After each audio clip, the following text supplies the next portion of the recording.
Citizens' comments. If there's someone here that would like to address the board regarding an issue that is not on the agenda, now would be the time to do so. Are there any citizens' comments? Hi, I'm Lynn. Yeah. Paul, are you on for this? I'd like to address it for agenda item and snowmobile.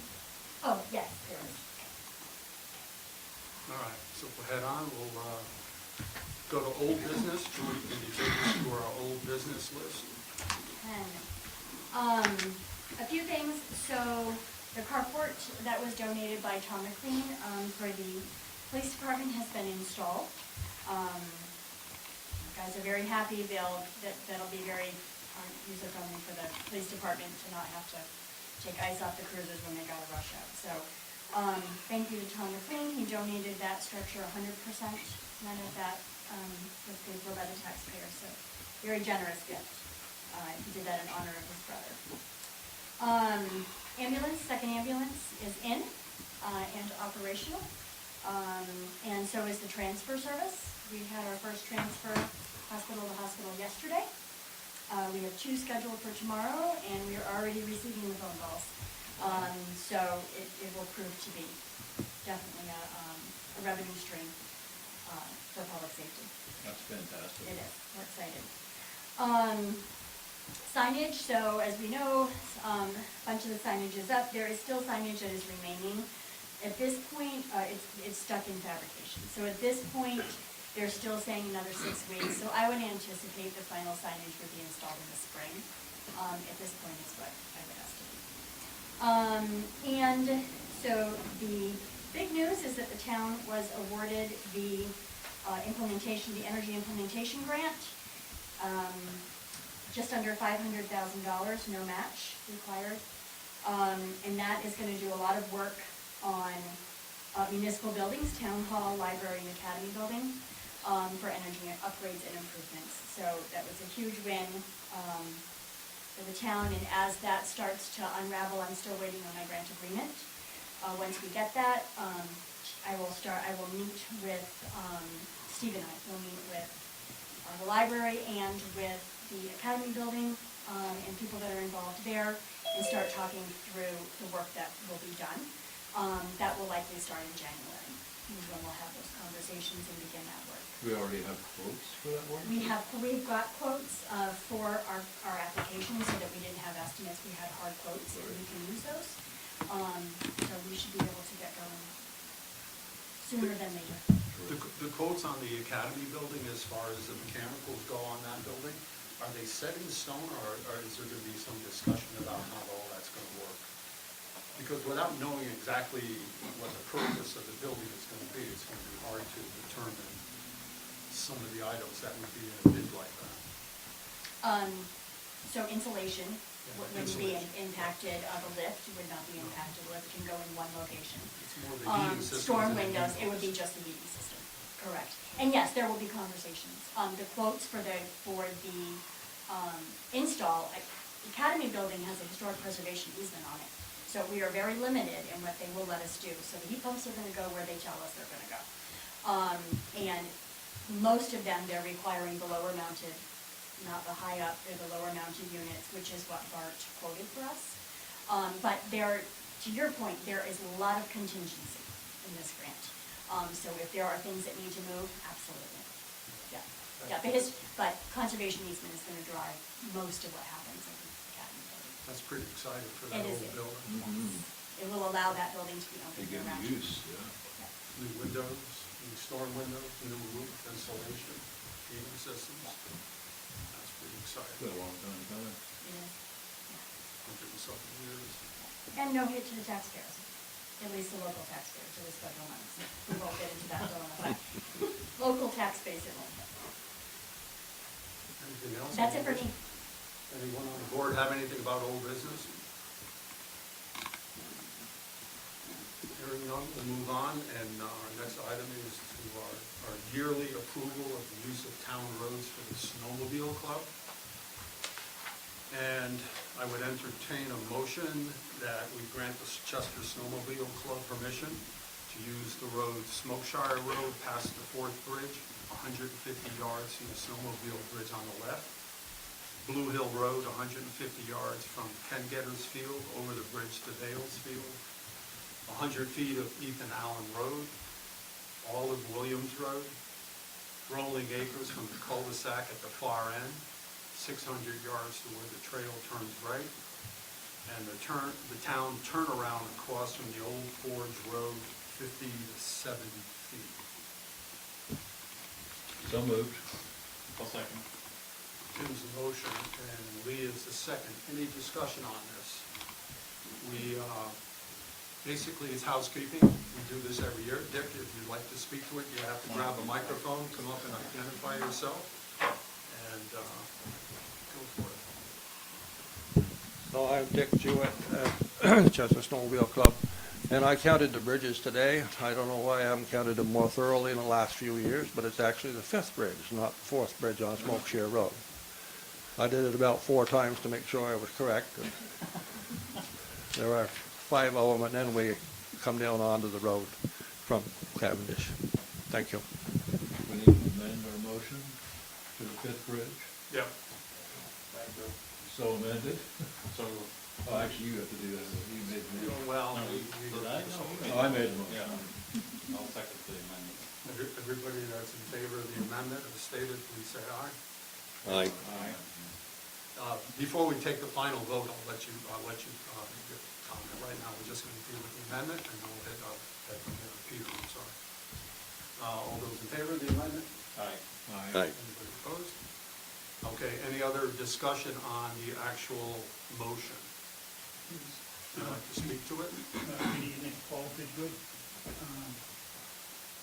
Are there any other roads, is that the complete list of roads that the snowmobile club is looking to use?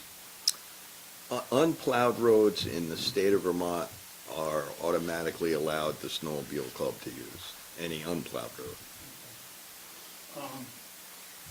Could the advocate of that motion, or perhaps the board, provide me with the information that Town Highway 136 is a legal town highway? We had this discussion at about 2 meetings ago, I believe, and it was with the town attorney, and they're preparing the statement that we will issue soon as it is. And I spoke with Jim today. Yep. So he will be reaching out early next week. Well, I do have comments to oppose the motion.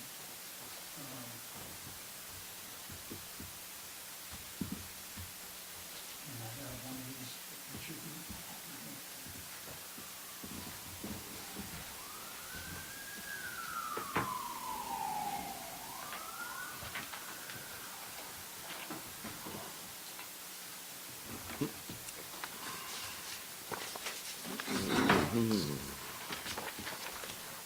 I have an obligation to present my side of the story, and I'm precise, not accurate, on what I speak. And in the interest of, Grab that in microphone. the interest of decorum and diplomacy, I can either mention names or not mention names. And I prefer at this meeting to keep it civil, not to mention any names. But I have this document that I provided the board, and it's certainly the public record, and people can, Well, why don't you grab that? and people can review it. Okay, this will take maybe 10 minutes to go through. Is there any way you can raise this? As long as you're in the vicinity, Oh, it's okay. picking it up, yeah. Okay. Yeah. Okay. On October 28, 1905, I have to give you this history because it's important. There was a discontinuance document that discontinued the southern section of what's called Town Highway 136. The previous board in 1997 did not look at this discontinuance document. This 1997 board meeting is very prominent. It's going to be mentioned throughout here. The road researcher for Chester, for the ancient roads documentation, looked at that discontinuance document. In fact, he transcribed it in his own handwriting. And his note on that transcription says it equals the southern part of Town Highway 136. This is a theme that's going to also be through here, is the road researcher knew fully well of these discontinuance documents and ignored them. There's a 1916 map that properly shows the discontinuance of the southern section of Town Highway 136. This document also shows what was discontinued in 1932, which is the northern section of Town Highway 136. This discontinuous document discontinues the northern section of Town Highway 136. Therefore, both the lower section and the southern section and the northern section of this town highway has been discontinued. Everything was okay from 1932 until about 2010, when that highway was added back to the map. In 1996, because I opposed the snowmobile club going through my property in Chester, the Cavendish Snow Police and the local Chester Snowmobile Club, without permission, jointly relocated the snowmobile trail at the northern section of Town Highway 136. There would have been no need to relocate that that snowmobile trail if the town highway was an actual town highway. It's not a town highway. They knew it was not a town highway. That's why they tried to bypass it by trespassing and bulldozing the road on my neighbor's property. In July of 1996, I sent a letter to the town of Chester asking if there is any roads in that area. The town clerk responded saying, no, there's no town roads in that area. I asked her to be a little more professional than that handwritten document. She sent me this letter a few days later, again stating there's no town roads in that area.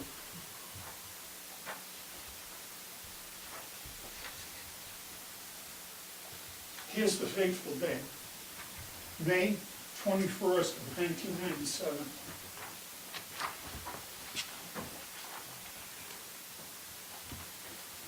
The chairman of the Board of Selectmen at that time, 2 weeks prior, had gone to the town of Cavendish and had gotten the Cavendish board to state that the road on the Cavendish side of the line went all the way to the town line.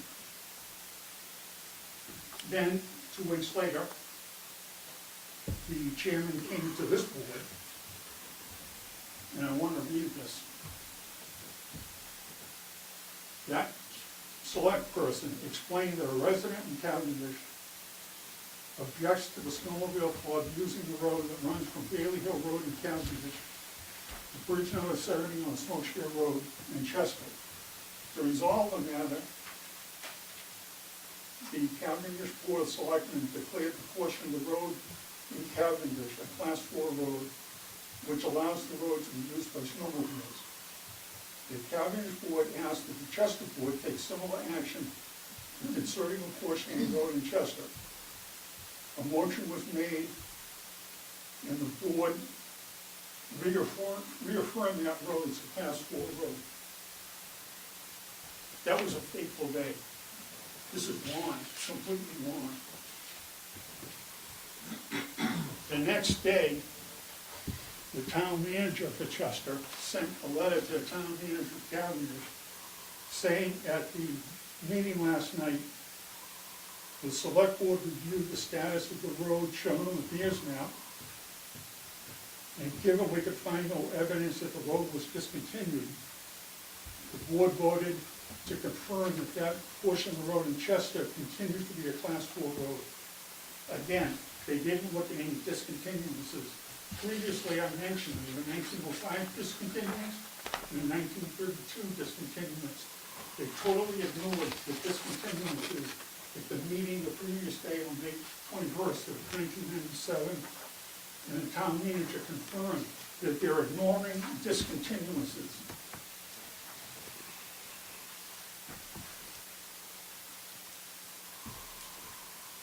In that letter of the Board of Selectmen meeting minutes that I mentioned, it started at 7 o'clock and it adjourned at 7:53, that's 53 minutes.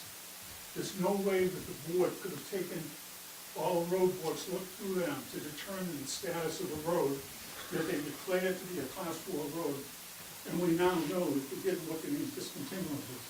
In other words, there was no legitimate consideration of the matter before the board.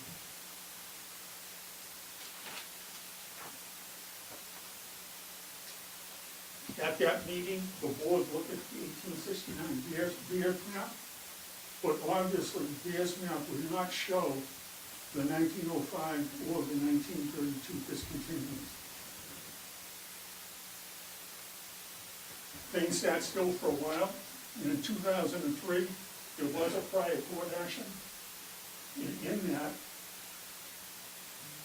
at the close of one of the items, the town's attorney, Justice Town's attorney, said, I really don't understand what this claim is all about. Well, the trial court at that time responded quite quickly.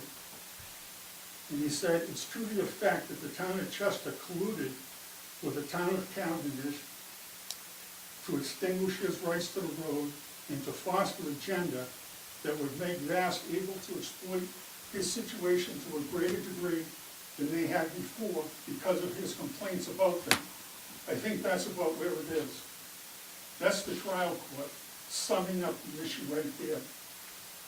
The former selectman at that May meeting 2 weeks prior, he'd gone to the town of Cavendish, used his influence, and then came to his own board, and got his own board where there was another member who was a Vast member to vote that it was a class 4 road, totally ignoring discontinuances. And I say it's time for the collusion for the town of Chester and Vast to end. In 2009, as part of the Ancient Roads Law, Jonathan Croft, who works for the Agency of Transportation, and he's considered the ancient road specialist, in a hearing before the House Committee on Transportation, that big house in Montpelier, the granite house with the golden dome, the State House, House of Representatives, Jonathan Croft, one of the finest public employees you ever gonna find. Well, he said, we have concerns that the towns may have agendas, or select board members may have agendas, and send roads in that may or may not be legally established. So we don't want to create a loophole for that to happen. Agendas, collusion. The action of the former selectman at that May 21st, 1997 meeting, again, that fateful day, that action of that night, the subsequent board's actions on January 20th, where they added this road as part of the Ancient Roads Law, again, with those former selectmen, again, on the board, 13 years later. And when Chester submitted the February 9, 2010 certificate of highway mileage, basing its decision to add this town highway to the map, it was again the board meeting of May 21st, 1997. The fateful night. And that night, this very type of agenda that the Agency of Transportation was concerned about. Chester's road researcher for the Ancient Roads Law, he wrote, I hope to focus this week on the road off Smokeshare, now used in part as Vast Trail. So the road researcher knew full well that that road was being used as a snowmobile trail. And he also knew it was discontinued, as I previously mentioned.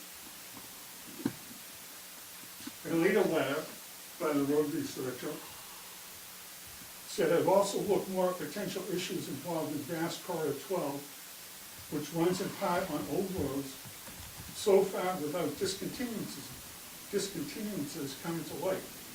but parts of these trails roads are not yet on the AOT map, and I understand the potential for disruption exists. Well, contrary to the road researcher's statement above, so far without discontinuances coming to light, the road researcher has direct knowledge of the 1905 discontinuance, because as I noted before, he just transcribed it. And he must also have knowledge of the 1932 discontinuance, because he incorporated most of it in his road research on ancient roads, and therefore it was not correct, it was correctly not shown on the 2010 Chester Highway map. So a road researcher acknowledges that Gas Corridor 12 runs on an old road, i.e. the road now designated as Town Highway 136, which is not yet on the AOT map, and if this road is not put on the AOT map, the potential for disruption to the vast trail exists.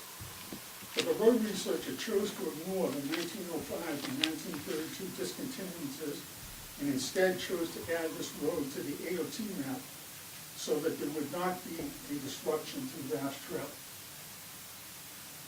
On January 20th of 2010, as part of the ancient roads law, the minutes state that a former selectman confirmed that should the board agree to map the 17 roads, it doesn't preclude any citizen from challenging these roads in the future should an issue arise. And then the motion was made to affirm until otherwise proven that this road designated as Town Highway 136 would remain a Class 4 road. The board's action of adding these roads to the map was not intended to be unreviewable. As the board confirmed, this does not preclude any citizen from challenging these roads in the future should an issue arise, and they only continue as such until proven otherwise. The February 10th, 2010 certificate of highway mileage put together by the road researcher and a former selectman, who's the former selectman being a person who's participated in this from day one, that fateful day in May 21st of 1997. That letter states, and this is to the Agency of Transportation, this is a very official letter from a municipality in Vermont, the town of Chester, to an agency of the state of Vermont, the Vermont Agency of Transportation. And Chester says, we have identified 16 roads that are Class 4 roads with no sign of discontinuance. Don't tell me there's no sign of discontinuance. There's two discontinuances. I know they've been ignored all along. I showed you how they've been ignored all along. And the Chester's road researcher totally knows that they exist. Now, I'll drop this aside here. Is that the road researcher and this former selectman, I don't know exactly how closely tied they are, but they've worked together on another road, and I just wonder just how tight of a connection that may be. Paul, will you be finishing rather? Yes, that was just one more page. And so that letter, with the certificate of highway mileage, the justification for putting Town Highway 136 on the map is Exhibit C. Exhibit C, again, is that fateful day, March 21st, 1997, collusion between the town of Cavendish and the town of Chester for the benefit of VAST, as perfectly noted by the trial judge, collusion. Also, for that certificate of highway mileage, Exhibit A and B were for location purposes, and Exhibit D is that January 20th board meeting. And it's fair to point out that when the board voted on January 20th to add certain roads to the town highway map, 3 of the roads were Old Chandler Road, Old Meadow Road, and Richardson Tremblay Road. They were voted to be added, but within a few weeks, once the board discovered the roads had been previously discontinued, they were not included in the certificate of highway mileage. Town Highway 136 fits that bill to a T. We now know that it's been discontinued, and it should not be on the map. Additionally, at this same time, a few months before, the board's vote on October 7, 2009, the board voted to uphold the prior 1872 discontinuance of Old Baltimore Road, which that same selectman, Ian Road Researcher, had requested the board to find invalid and to designate it instead as a Class 4 road. And here's what I'm pointing out, that there's this long-standing relationship between this former selectman and the town road researcher.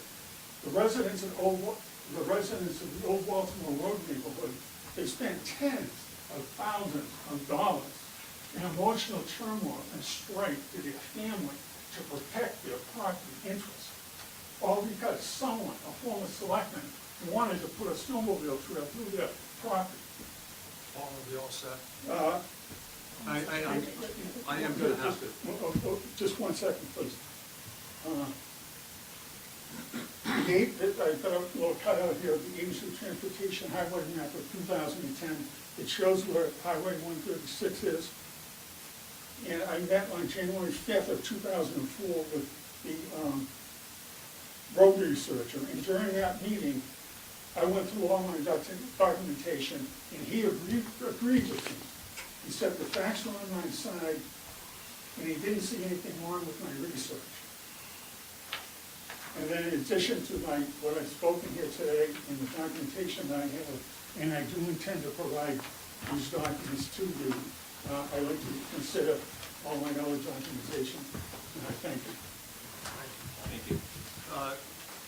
For one thing, Paul, let you slide on speaking to this issue, but the road that you're talking about is not what we're discussing at this time at all. There was a place and a time, and it will be coming up in our next meeting or the meeting after when we have our final decision made with the attorney, that we've gone through all this documentation that you've shown us, plus all the other information that we've had through the town and through other different areas, and there will be a decision made on that topic. If I could briefly just comment on that. By doing that, you're putting me in a predicament of having to stand in the road and say, no, you can't come through. I don't know who's gonna come to me with a snowmobile, but there will be some that are gonna challenge me. And I'm 67 years old now. I'm gonna have to stop the use of that road. It goes to my Paul, private property. this is not the place for it at this time right now. We're not discussing that road. We're not discussing this whole issue that you've just brought back up again. This is for the permission for the roads that we just listed, and that highway is not on that list. I let you speak, and I gave you a little leeway on it. I appreciate it. And the fact that you presented your side of the story is one thing, but there is a lot more to this than just this presentation that you gave us. There's documents stacked this high, and I've gone through quite a few of them, and this board has also, and the attorney has also, and it is extremely difficult to come to a conclusion with a lot of the information that's there. We did our best, and we will have a decision I guess in a couple of weeks or whatever, the attorney finally makes his final recommendation with our blessing on it, and that the answer will be there. That's all I could say as far as that road goes at this time. And just one final statement. I guess so. I do not want to get accosted or arrested when I stop snowmobiles from coming from Chester side into Cavendish. The Chester Road only goes as far as the town line. So please Sir? tell your members. We're gonna let it slide for now. That's it. Any further discussion on the motion regarding the permission for the Chester Snowmobile Club? So that we talked about on the motion. Hearing none, all those in favor of the motion, please say aye. Anybody opposed? So I just have a comment. Dick, I really miss the old stone culvert at the top of Wyman's Falls. I see that got replaced this year.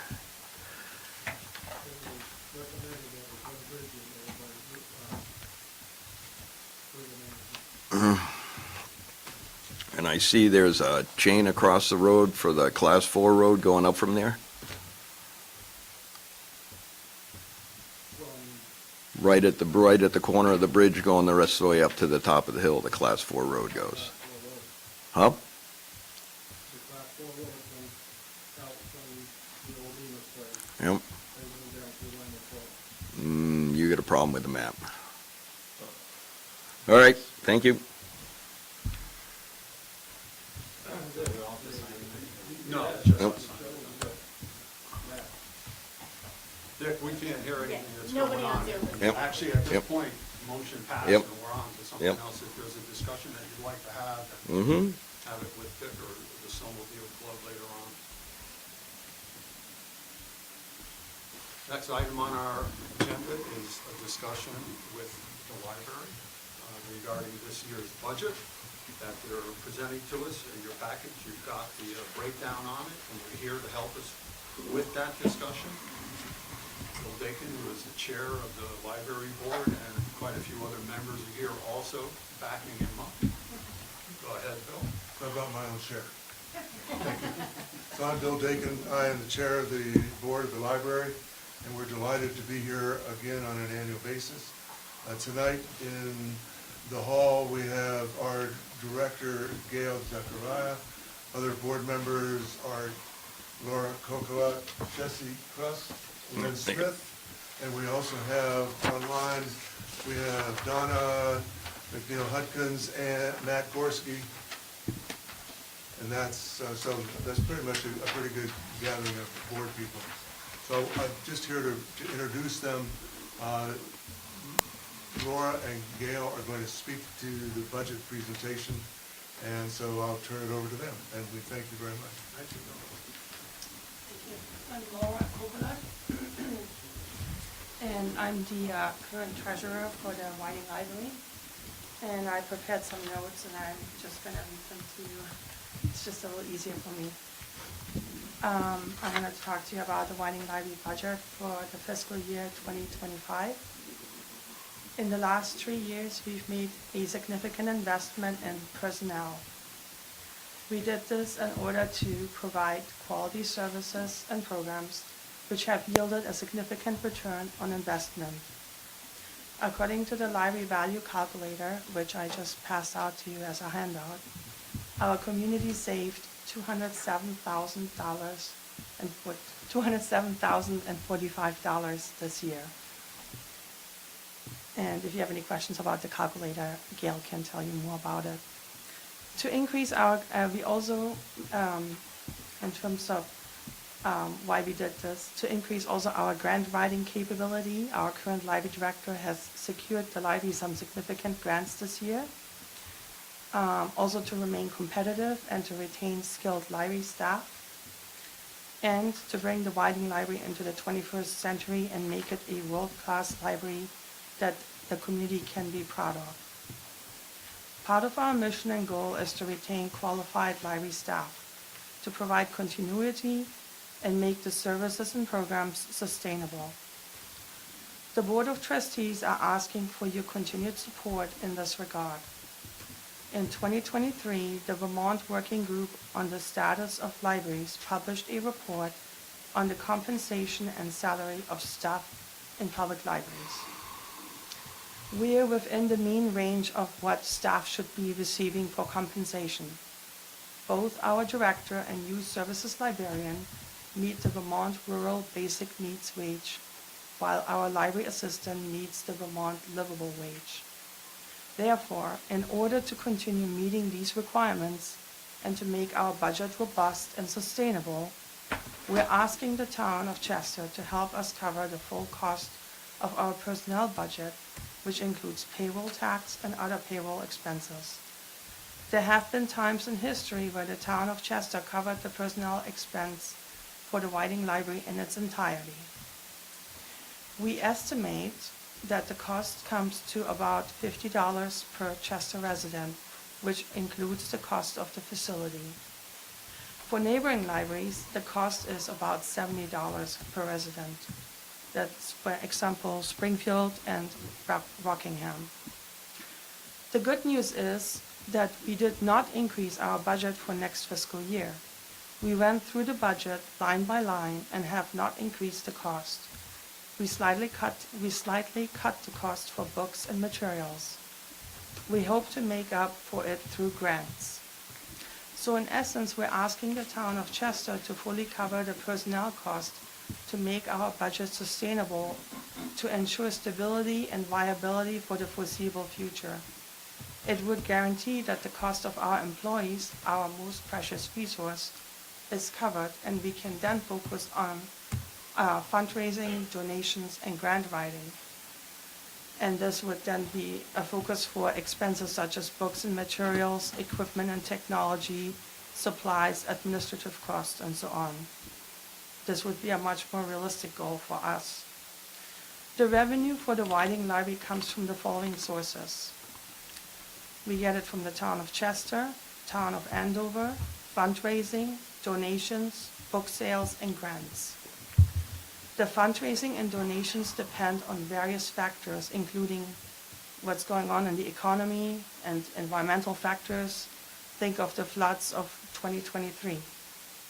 We've been working diligently on fundraising, but it has not been sufficient to meet our annual goal.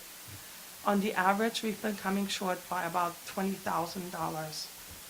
Donation and fundraising checks are usually written in support of the library's collection, programs, and other initiatives, not to cover personnel costs. Before I close, I want to highlight the great things our library staff have done this year and what's coming down the pike. We've received a grant from the National Library of Medicine to replace our consumer health collection with a focus on an aging population. We received a grant to make our facility ADA compliant and are looking, among other things, to repair and replace the lower level of the library in order to assist patrons with age-related disabilities. The first item on the agenda is to redesign the downstairs community room. We will replace the carpet and add movable furniture for a more flexible space. Another grant helped expand our seed library. We acquired additional gardening tools, including equipment for canning, dehydrating, and so on. That can be checked out for a period of time. Most items are now housed in a shed behind the library. The shed was also purchased with the same grant funds. We also added new books to our gardening and food preservation collection. We now have a service called Biblio Plus, which is a new streaming service that is accessible from our website, where patrons can watch movies and TV shows free of charge using their library card. The collection offers award-winning films, British TV from the BBC, documentaries, and even foreign language films. For children, we purchased a product called Wonder Books, which are audiobooks. Children can check out a book that includes a built-in player that will read the story to them. We also just received word that we'll be awarded the Vermont Early Childhood Fund, which enables us to become an official family place library. This prestigious program focuses on play-based learning for children ages 0 to 3 and will provide the library with new, age-appropriate furniture, toys, puzzles, blocks, and books that are suitable for the very young. Staff will receive special training that addresses childhood development, family engagement and support, and the literacy needs of our youngest patrons. Additional grants that we received are listed on the grants handout. It's on the back side that you received. Including the Vermont Historical Society 250th Anniversary Grant and the Public Library Association Digital Literacy Workshop Incentive Grant.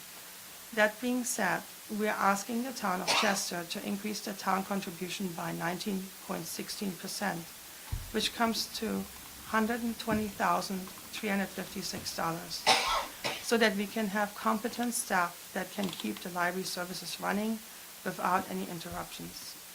They should be compensated for their knowledge and expertise in order to keep the library streamlined and running smoothly without any interruptions in services.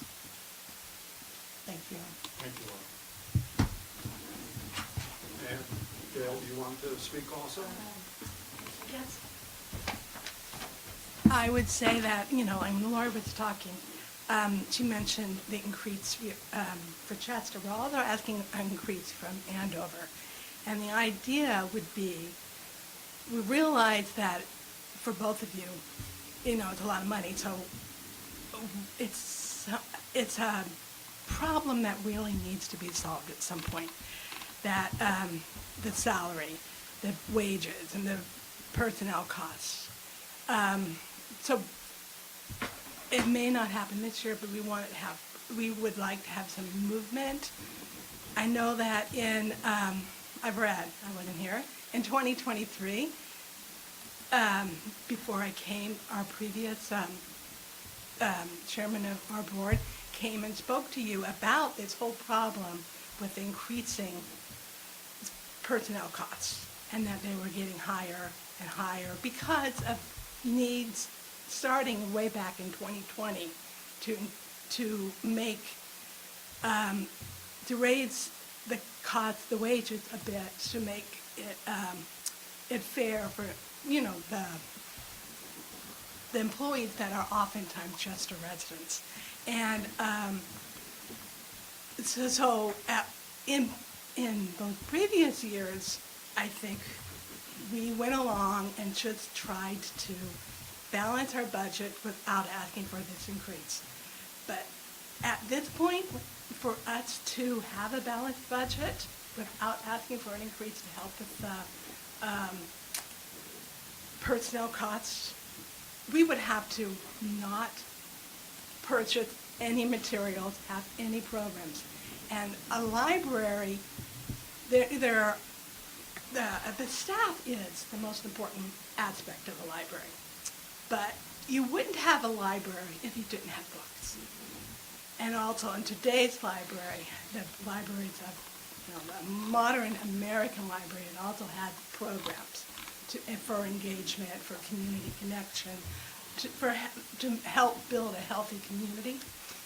So our library is doing that, and we want to be able to continue it and also have to be sustainable and resilient, all the things that you want your community to be when you do it as well. So anybody have questions? That's really what I'm actually here for, to help answer questions. Anybody on the board have any questions or comments? So, as I was reading through the 2025 budget information that was presented to us, I noticed there's a sentence that the income shortfall means that we're using up our investment account. We had a discussion last year and the year before about the investment account and why it wasn't being used. Because basically what you're asking the town taxpayers to do is to provide funding for the library, but not necessarily requiring you to use up monies that you have in an investment account. Right, this new budget actually uses, the board is working on an investment policy. The hope is, and we had the financial consultants come and talk to us, and we're hoping to take money from that every year, and there is $5,000 in that budget right now that does have that in it. So one of the things I should have asked for before, tonight was a copy of your P&L or something that would show us what funds you have, what your costs are, and what your expenses are, and all that. Because I have no idea, other than what's in the budget that you presented to us, what you're actually spending for personnel, what you're actually spending for some of these other things, or what the value of the investment account is. And that would be very helpful for me to know, because you are asking for a lot of money. Right. It's 3 cents on the tax rate. So that to me is a significant increase. It is. And it's been going up every year since 2020. 2022 or whenever. Yeah. So I guess it would be helpful for me to know what the investment fund is and your plans for it. I think I asked for that last year as well. Well, since last year, we know that is something and we want to, and the board has been working on it. The policy hasn't been developed yet, but we do want to take money out and put it in. And Laura would probably know the figures of what the account is right now. So Laura might be able to answer that one. Sure. So this is going to October, the end of October, it's 179,328. Is what the, Yeah. but it's something that like fluctuates. Sure, yeah. So if we had to take $30,000 out of that every year, it wouldn't last long. Right, no, I understand that. I understand the whole value of an investment account. and Yeah. Why you have it, it's for rainy days. Mhm. But again, adding 3 cents to the tax rate for the library after we added 2 cents last year, yeah, it just seems like we're not necessarily seeing,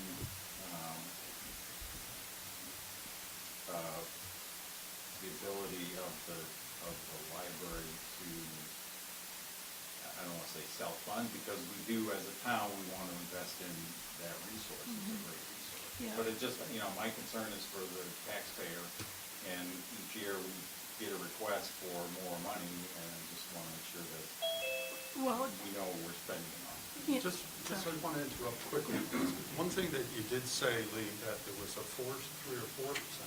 I thought the increase was 101 to 120, which is a $20,000. I'm not saying the increase, I'm just saying that's what we're paying.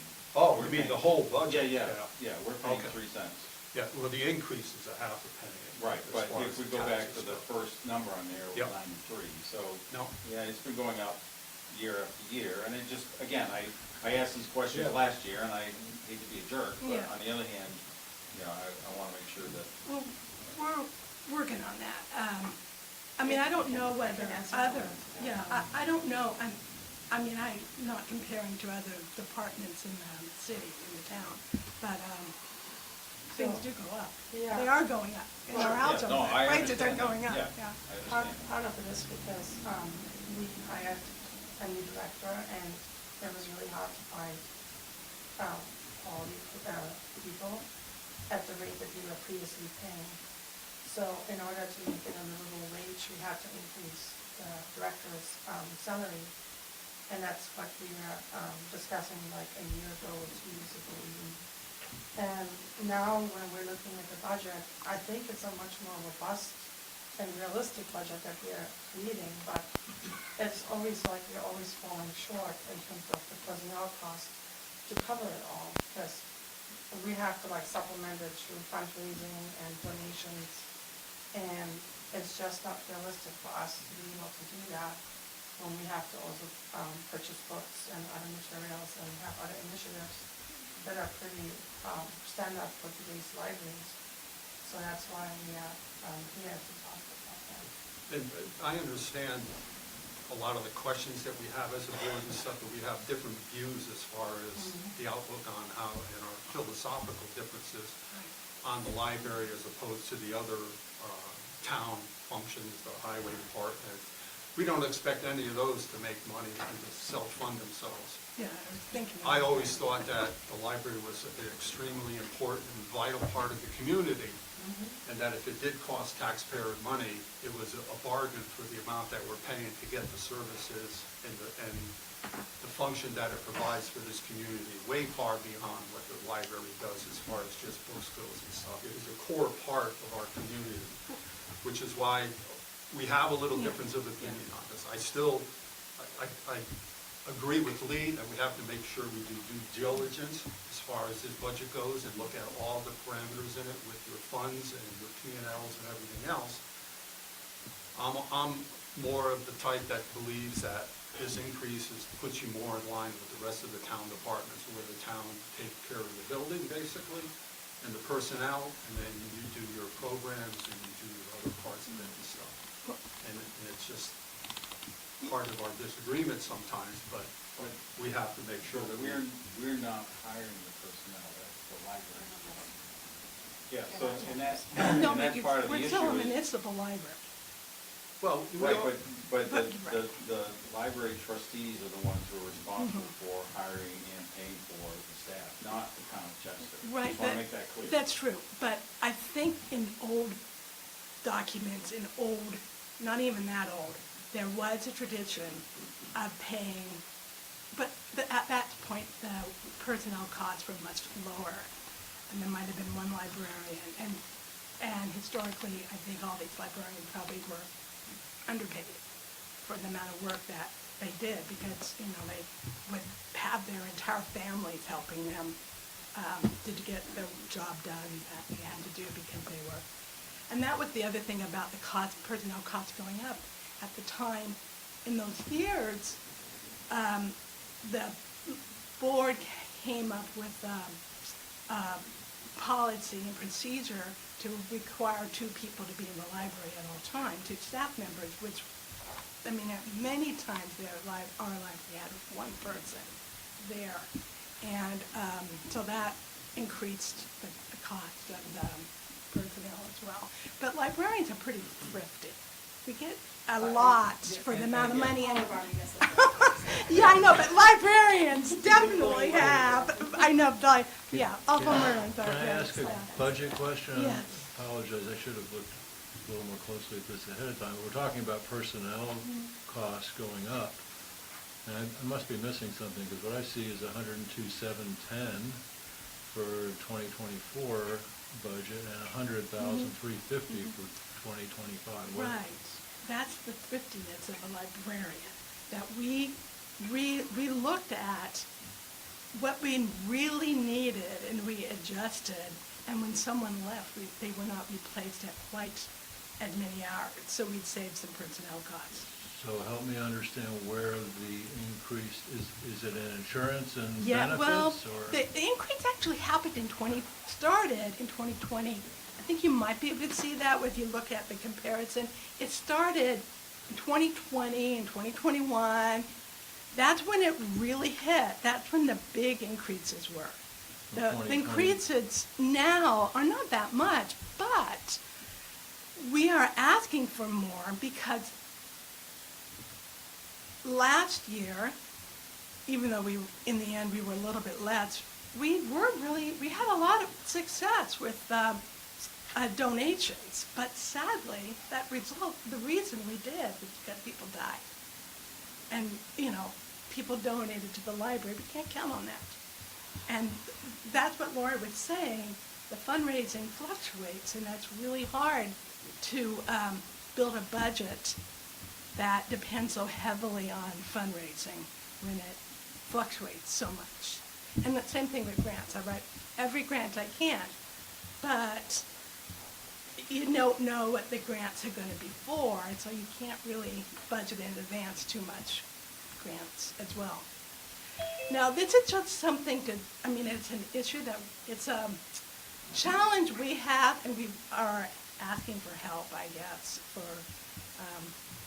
for us all to think about this, how we can be a sustainable library that retains good employees. We don't want to have, it's not, we can't really be a good library if we have to keep hiring people over and over again because we're not paying them enough. We are paying enough now, but I think that was what was happening before. But Any other questions? again, I don't want to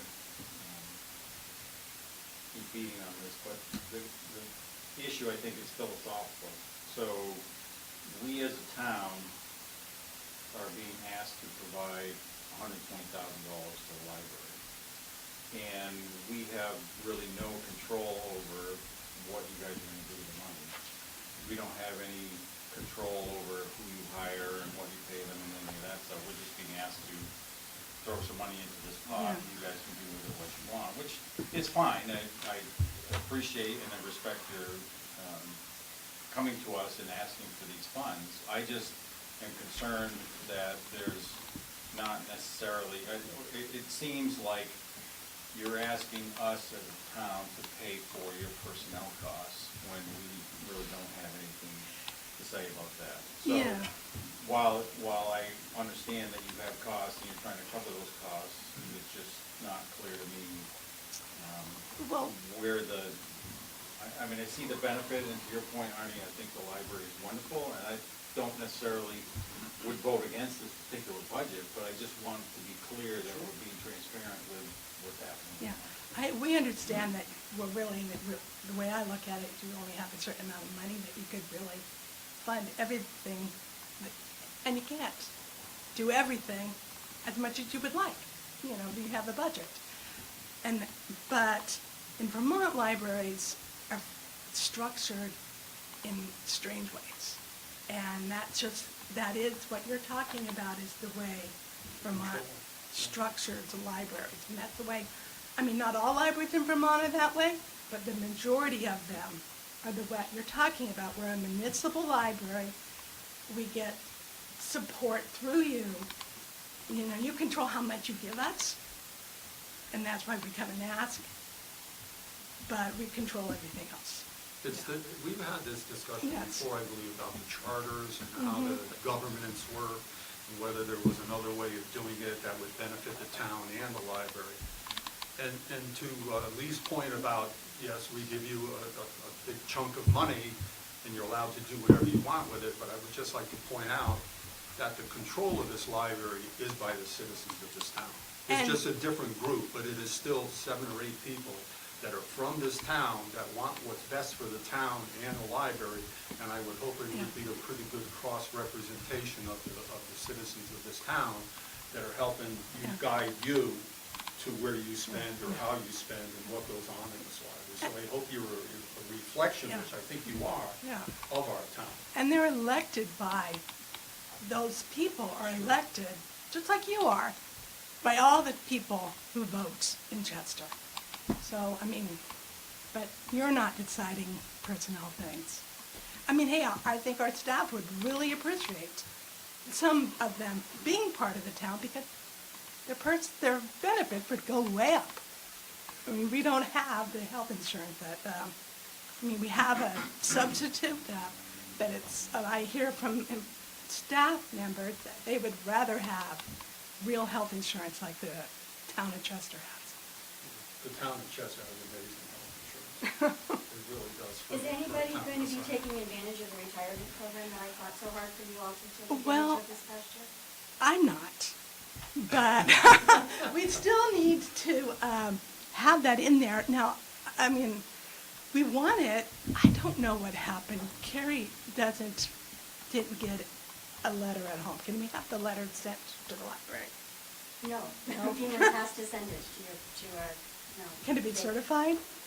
I don't know. I don't She's really welcome know. to contact Beamers directly. We are going to, because, They send it, Yeah. I'm not gonna get into that. Yeah, I we just- will It contact was a them. benefit that you came before the select board for, we had many meetings about, had to have.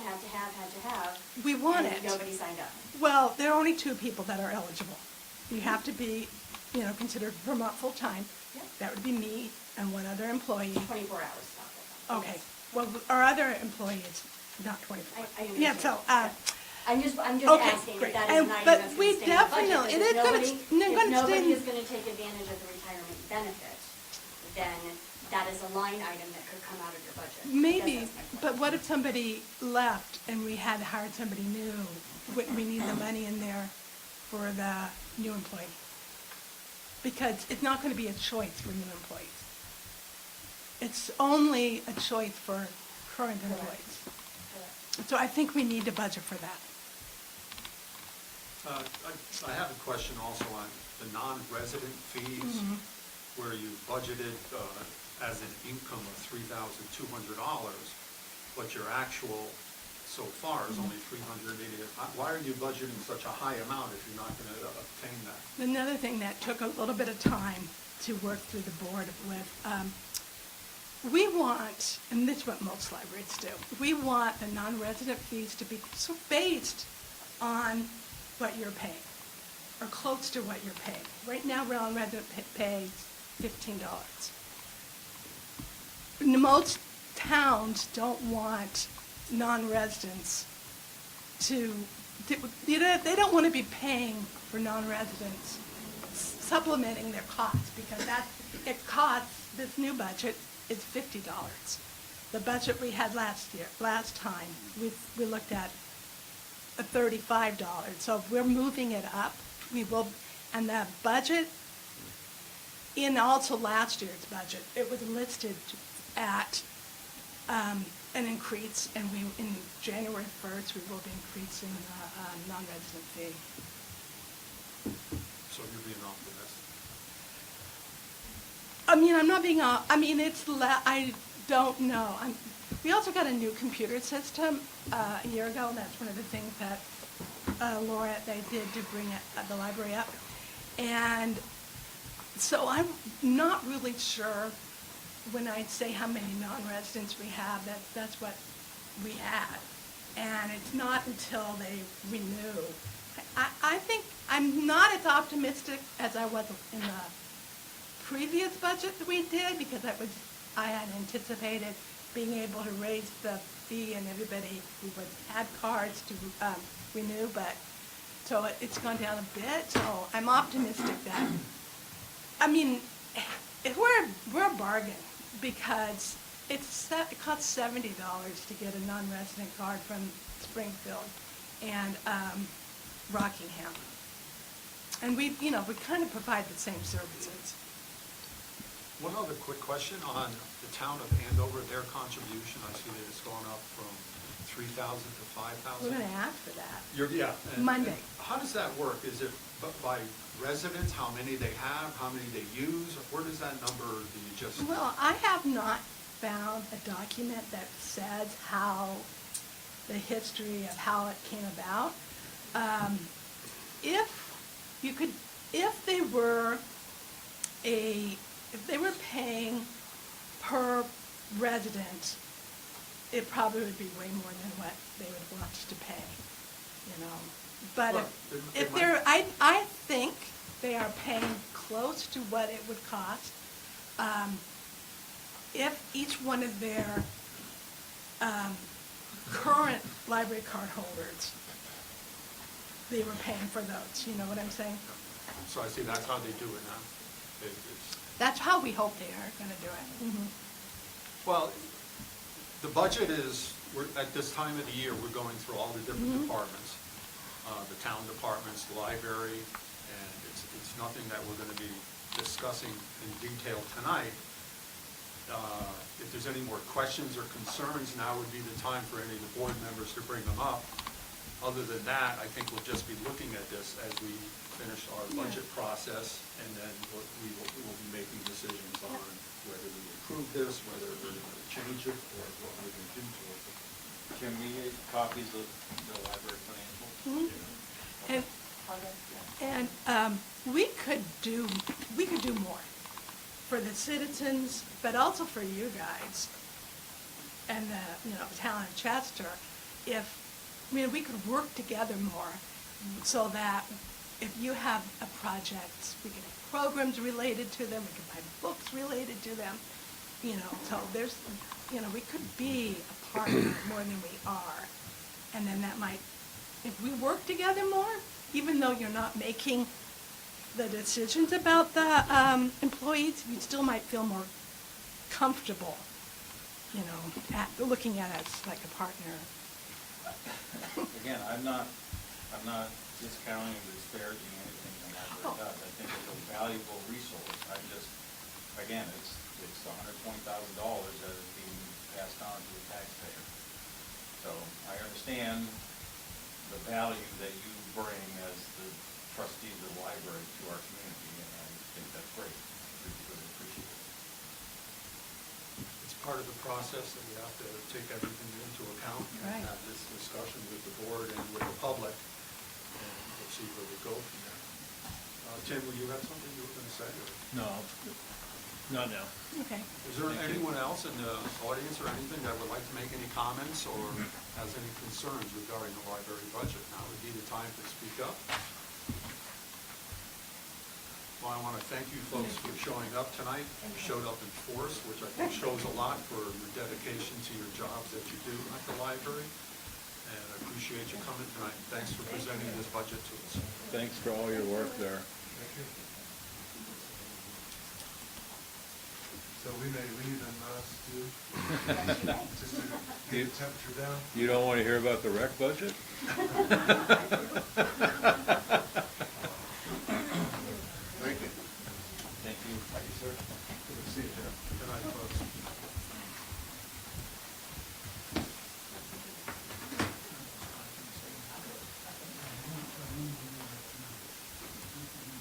Okay. Perfect, thanks. Night.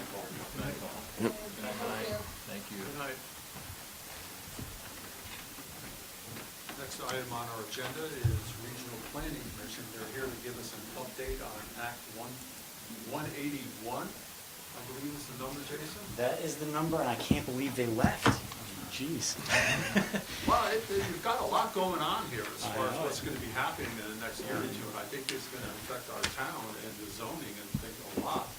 It And is. It's and- interesting to see how it's all going to play out. So did you get the little two-page handout? Okay. Yeah. So, for the record, I'm Jason Rasmussen. I'm with Noniscutney Regional Commission, and I really just wanted to bring to your attention this Act 181. It's impactful. You know, it's going to impact both the region and the town, and I just want to make sure you're aware of some of those impacts. And you know, we're going to be working on this over the next really 2 years. First of all, I guess Act 181, also called House Bill 687, referred to often as the Act 250 bill, is huge. And I'm going to try to be really brief here tonight. That and sort of its sister bill, the Home Act, the year before, had a lot of impact on what town zoning can and should do. I believe the zoning changes that you previously adopted for the village and are, I think, still kicking around for the rural part of town. Almost. They should be consistent now with these laws, so I think you're in good shape there. This Act 181 is requiring all regional planning commissions to update the regional plan. There's housing targets that we don't have yet that we need to include, and ultimately your town plan needs to address them. We should have those by February. And we have to revisit our future land use sections in the plan. And I think it's really important that just you all know that that has implications for you. So the way we map our, right now we have village centers mapped, and they're consistent with what you have as a designated village center. It will continue in that way. We're in this transition right now where you no longer have to go back to the state to renew your designation for village center. Once we get our regional plan in place in about 2 years from now, we're going to map it out with you, and you'll get automatic designation. You won't have to apply for renewal and all that kind of stuff. So we're going to be working really closely with probably you and your planning commission to just make sure we get the maps right. We're also going to be looking at the area surrounding the village center. There's different terminologies that we have options for, but we want to look at that as it relates to what's now called the neighborhood development area designation. And that provides some interesting benefits that helps housing. And so we want to explore that in more detail with you all. I think that could be helpful for the Housing Commission and some of this other work that we've been talking about there. And there's also some, related to that, there are Act 250 exemptions built into this law that get a little complicated, and we're still waiting for some rulemaking to flesh out all of them. But there's basically 4 different tiers, Tier 1A, 1B, 2, and 3. And so the town is going to have a choice. The way we are creating this regional map in concert with you is going to sort of relate to this Tier 1B category, which is a possibility for Chester, that the village center and the surrounding neighborhood potentially could be this Tier 1B, which would receive potentially Act 250 exemptions if you choose to do this. And we can talk in a lot more detail about what all this means when the time is right. But for generally speaking, if you choose to go with this 1B tier, housing projects within that boundary would, up to 50 units on 10 acres or less, would have exemptions from Act 250. So the idea is that streamlining the permitting process will help housing production. If you don't do that, you'll get Tier 2, which is just Act 250 status quo. So I think there's a lot of really big impacts for the town, and it's going to kind of flow back to our regional plan, and we want to work very, very closely with you all on that as we're updating it. This handout talks a little bit more about that and our timeline, and we need to do a lot more enhanced outreach. And the second page of it speaks to what we're planning to do. Generally speaking, though, we need to be working with you when we're doing this mapping work and crafting the plan.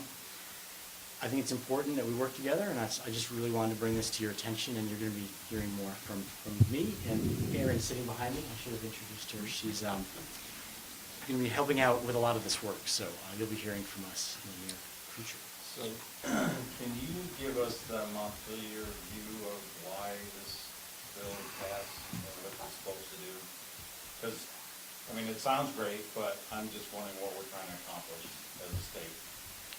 You have to ask legislators, really, I guess, my understanding of it was, in large measure, they're trying to address housing, so if you can streamline regulatory procedures, that helps. It's not everything, but it helps, right? So they were looking at both local zoning streamline measures as well as the Act 250 piece. So essentially, if we make it easy to do projects that we want to see, that's a good thing. It makes it easier, presumably, for a developer to get through the process without appeals and all that kind of stuff. So just to pick up on what you said, project that we want to see, who's the we? Is that Well, Chester, okay. or is that the state? Or is I that suppose the regional legislature was thinking, I think, that we need more housing, and, let's ease the process for creating new housing. I think in their minds, they were doing that. Do you have a sense of, I'm really interested in the Tier 1B thing, based upon some of the conversations we've had about potentially using some town land for development. And I'm sure you're part of the loop as being on the Housing Commission on that discussion. Would that come into play, and how hard, what are the hoops to jump through to qualify for Tier 1B?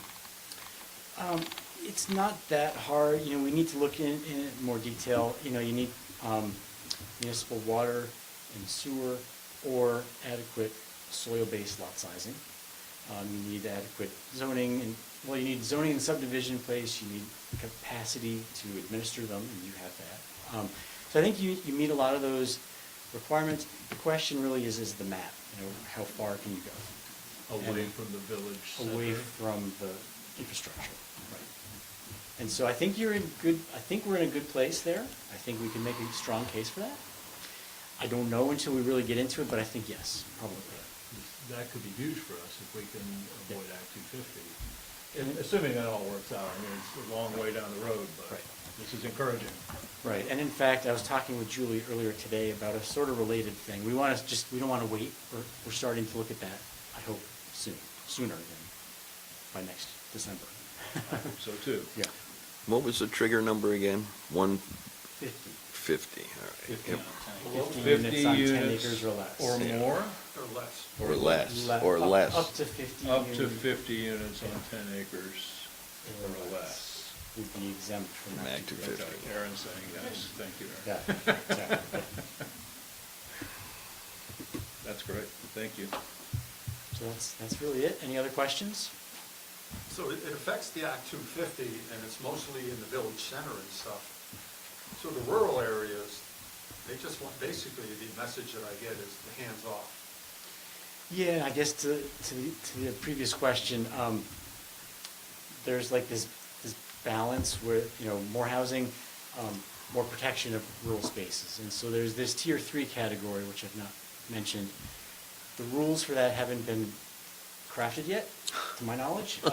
They're working on it maybe, but that's Act 250 will take, more developments will go through Act 250 in that part of town, wherever that is, when they determine what Tier 3 really means. But generally speaking, large forest blocks, wildlife habitat areas, those sorts of areas. More stringent. More stringent.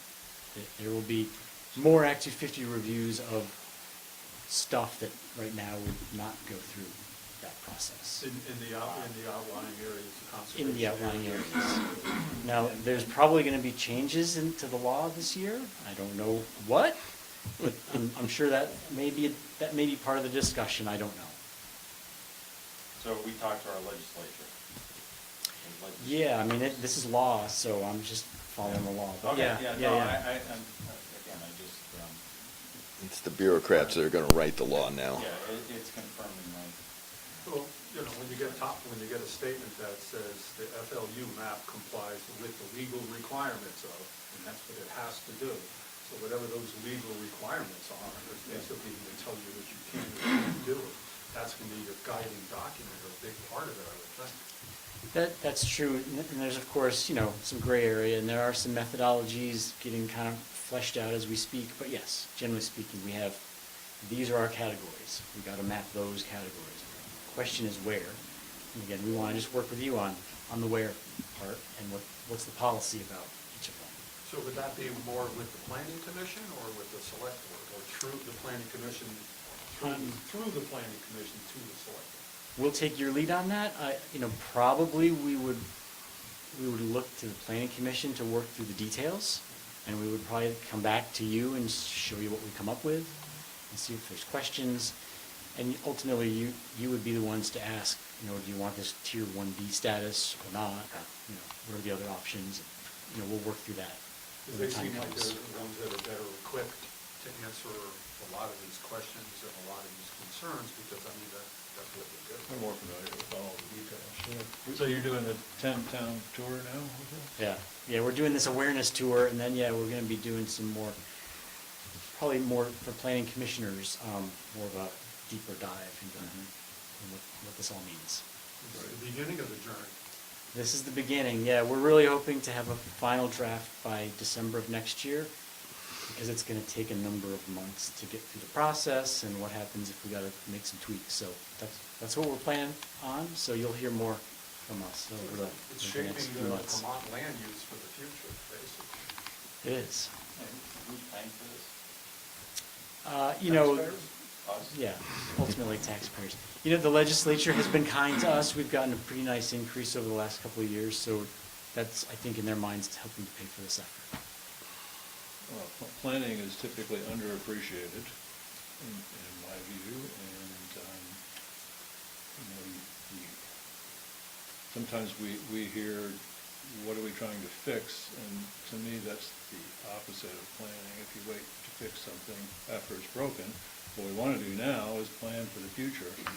And to me, this makes sense to try to cluster more housing in the areas that are served by water and sewer, and let the rural areas be rural. And again, we just want to work through these details with you all, and so it's, we're hoping for a very open process, so feel free to contact me or Aaron at any point if you have questions or concerns with this. Great. Thank you. Thanks a lot for your time, and thanks for coming to the meeting. Yeah. And I guess we'll be seeing you in the future, well, we always see you anyways. Yeah, whether you want to or not. At least for the most part. That's right. Thank you, Jason, and Yeah, thank you, thanks. Aaron, for attending.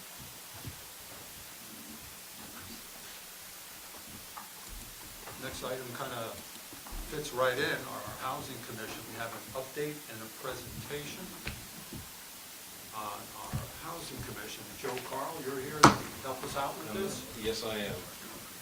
I'm assuming everyone got the talking points and updated flyer? Yeah. Great. So it is a good segue.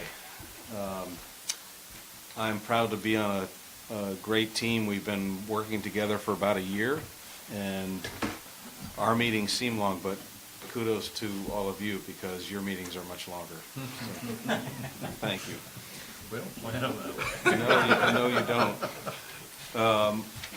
So this is broken down, it's a roadmap, and I'll try to breeze through it quickly, and if you have questions, most of the people on the team are here.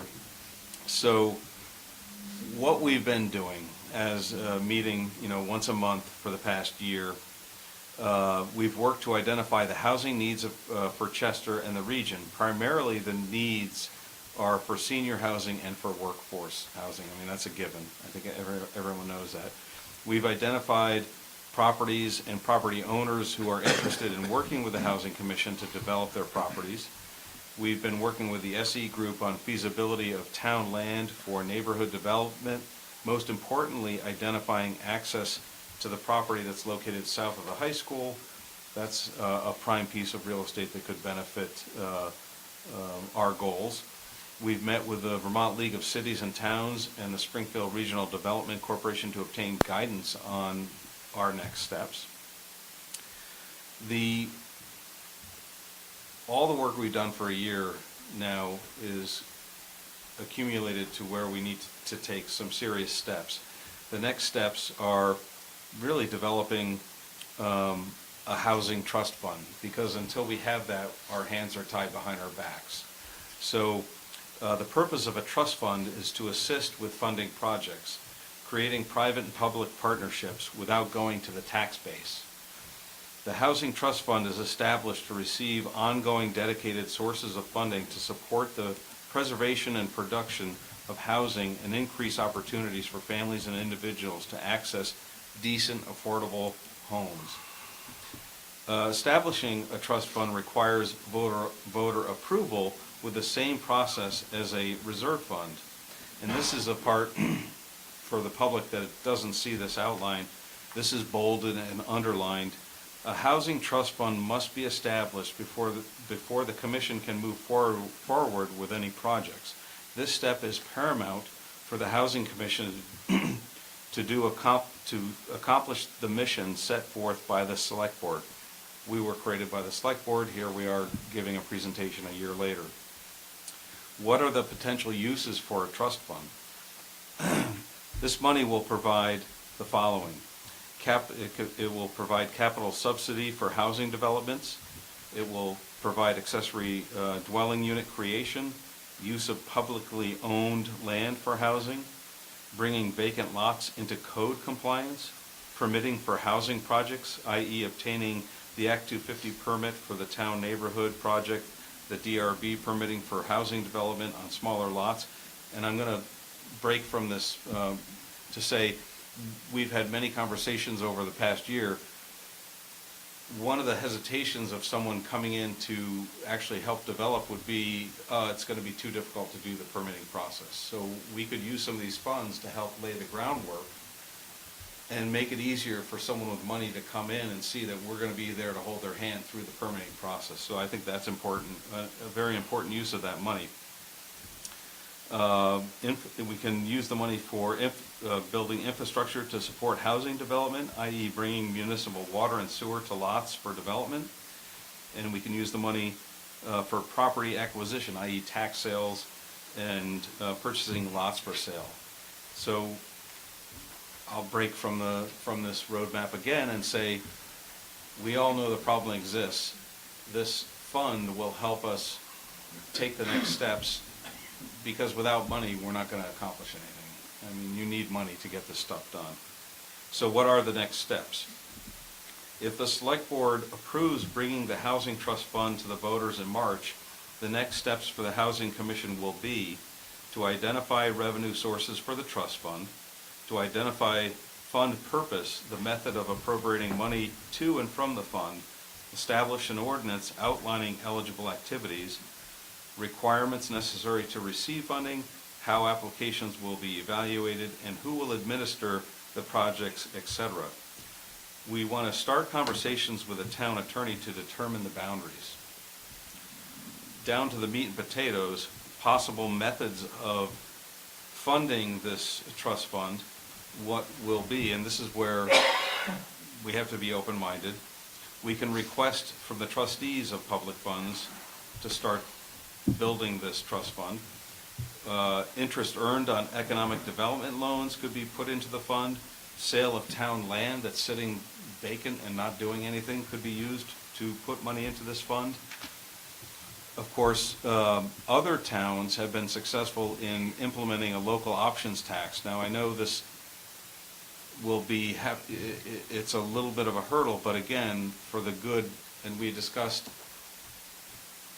let's plan ahead. This is all about planning ahead. So sometimes you have to dig down deep to know you're doing good for the future and not worry about what's happening today or even tomorrow. So local options tax on rooms and meals could be an option. This would apply to the short-term rental market and is done in other communities. As a note, local options tax on alcohol and/or retail sales is also an option. However, the Commission our commission does not feel that this is a good option at this time. Also, tax stabilization agreements would be another option. Yeah, can I ask a quick question? You want to go finish before we take questions? I'm so close. Okay, go ahead. Go ahead. And Go thank ahead. you. This is a lot of information to digest, and there are a lot of options open to the Housing Commission. And to wrap this up, and then we'll take questions, and my team is here with me. Really, the whole year, we knew we needed this fund. The immediate need is to establish this housing trust fund. The Housing Commission cannot really move forward on any projects until a trust fund has been established. We are asking the board to approve putting this before the voters in a town meeting in March. So thank you for hearing me out. Thanks, Joe. Thank you. It's a very concise overview. Curious what the discussion was on the local options tax side of things that would preclude the commission recommending doing that on alcohol sales. I think we thought that baby steps, if we came in with a bigger, I mean, everything has to be allocated. Sometimes a small hammer is better than the big hammer. I understand. Okay. Also, the rooms and meals can really affects more the tourism Right. industry and not the locals. Right. Who we feel are always getting taxed. Yeah, And this time. there's always the thing around syntax too, you know. Yeah, absolutely, and that was a conversation. And we discussed that. But no, I thought that would be your answer, that, okay, that makes sense to me. And what's the value? Sorry.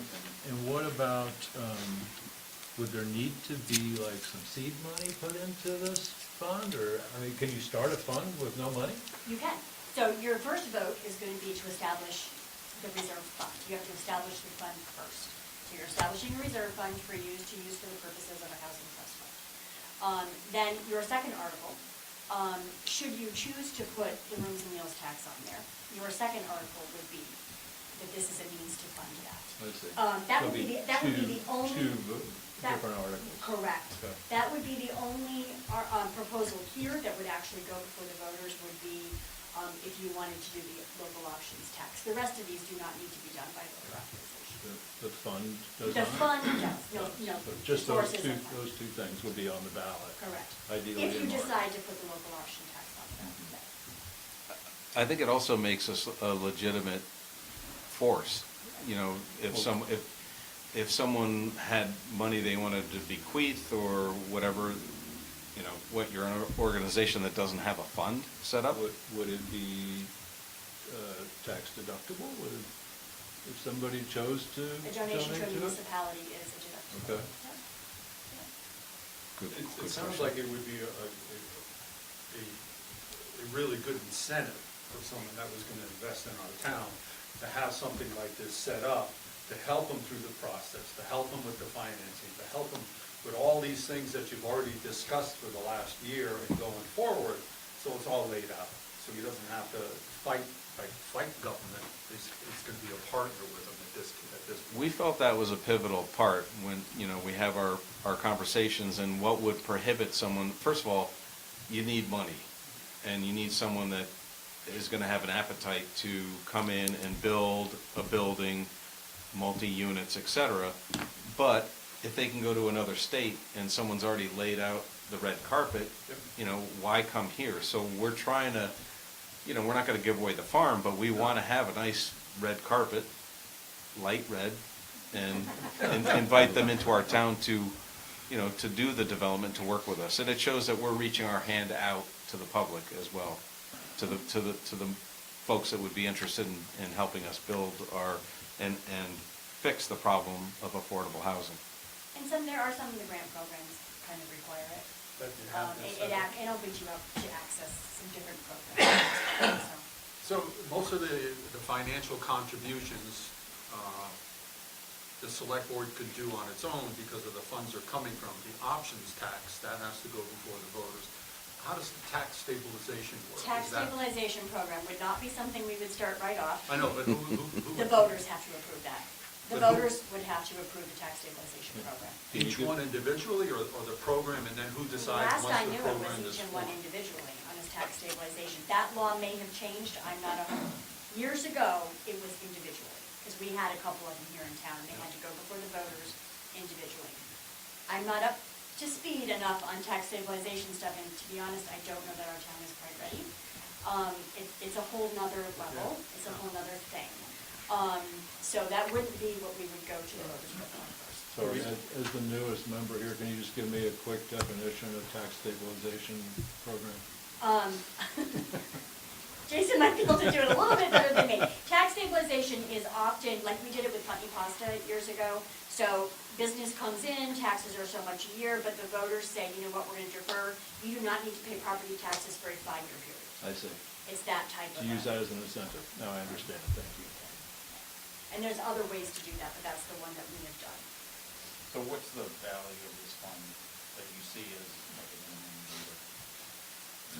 Well, we can spend money as quickly as the fund is filled up. I mean, as I Well, said, And I guess that's, is there like a minimum amount that you want, or? we're not, I'm going to be forthright that, you know, we don't know yet the answer to that. But we do know if we don't get this fund started, we're going to be attending meetings and we're not going to be able to accomplish anything. So it's not really a fund per se, but an account. It's a Correct. reserve fund. Money, right. So for a municipality, if it's not in a reserve fund, it's in the general fund, Right. which rules. No, So no, you're setting up I a reserve understand fund. that, so it's not like you want $1 million, it's just we need to set up the Yeah, vehicle. Correct. for- This is yeah. to set up the fund. Correct. That's exactly it. So you don't have a dollar value that you're shooting for, I mean, it's basically what comes in, you're gonna be able to use it to attract. Correct. And I think we've got a couple projects that we're talking about, and that we're doing a lot of research on. And I think as those start to come to fruition, the amount of money is gonna start to develop as to what's needed. And I think that will then form the conversations with, like, the trustees of public funds, to say, Good. hey, could you maybe make a contribution to this and help us be a starter? And that was Peter's idea a long time ago. So, I mean, there's options there, but I think that'll probably unfold as we start really fine tuning. We just need one home run, and then, Yeah. you know, Well, if we get one success project. It's really, the big thing is that if we don't do it now, it takes another year. Or a special election, we don't want to do that. Yeah. So the other question is, you mentioned permitting, and I'm assuming that's both local and state permitting. So is there any discussion, I don't know, I mean, this is more of a question, but is there any discussion in the state level of removing some of those permitting requirements or lowering those hurdles? Tier 1B. Yeah, what I was talking about, I think is part of that. And there's other, you know, I've not heard the talk of the fire marshal issues and these other, you know, I mean, there's a lot of wastewater permits. I've not heard as much about that, but I think it's all relevant. And the smoother we can make the process for a developer, the better. So who has the handle on the permitting requirements at this point? Is that you guys, or is that the planning commission, or? So somebody comes in, here's an example, somebody comes in and says, I want a permit to build a house.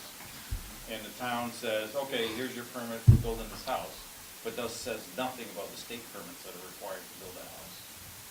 Do you want to address that, Preston? It's Somebody's wastewater. coming in to get Preston, you're comment gonna have to from come you. closer, Preston. Yeah. He's glaring at me. Bring your chair. I think what he's I'm saying, not completely sure I understand the question, so, yeah. so if somebody comes in to get a building permit from Yeah. you, Yeah. are you informing them of the state permits that they're required to get? Or are you just handing them the local town permit? Well, to the extent I can, I inform them, absolutely. Yeah, I mean, if I believe, I know what the triggers are for Act 250, so I mean, I can often say, I really think you need to call Act 250. It looks to me like you need Act 250 review. I certainly tell them if they need review from Division of Fire Safety or the Department of Health, yeah. Okay. But that's not a requirement for your job. It's not a requirement. No, it's You're doing something it out of that the goodness of your heart. It's something that I do because I know enough that I can do it. And the other thing is, I will never go so far as to say, you don't have to get that. Right. Oh my gosh, I had one time when I said that, and I'm never gonna do that again, because they did have to get a permit. Well, and when I was the ZA forever ago, Yeah. we always said that there was always a disclosure right at the bottom. You Yeah. need to contact the state of Right. Vermont, there may be And permits that all you of my need to- permits have that disclosure. Yeah, yeah. The And- reason I'm asking this question is because I worked for a guy who was building a tiny house in Andover and he thought he was done at the Yeah. local level, and then all of a sudden the state stepped in and said, oh, wait, you gotta do all this. Oh, stuff." jeez. Yeah. Yes, I just add to that a little bit in that, I think your best bet's go to Preston, but, there's. Doesn't work for Andover though. True. Go to your zoning administrator, right, in theory. But I think, there is this, A&R has this permit navigator tool on their website.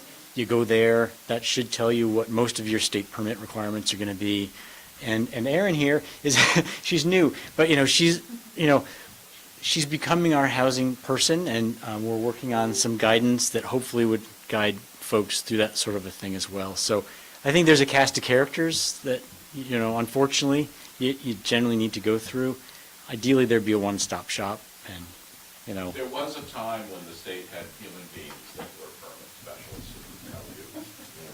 You know how those things go. They all retired.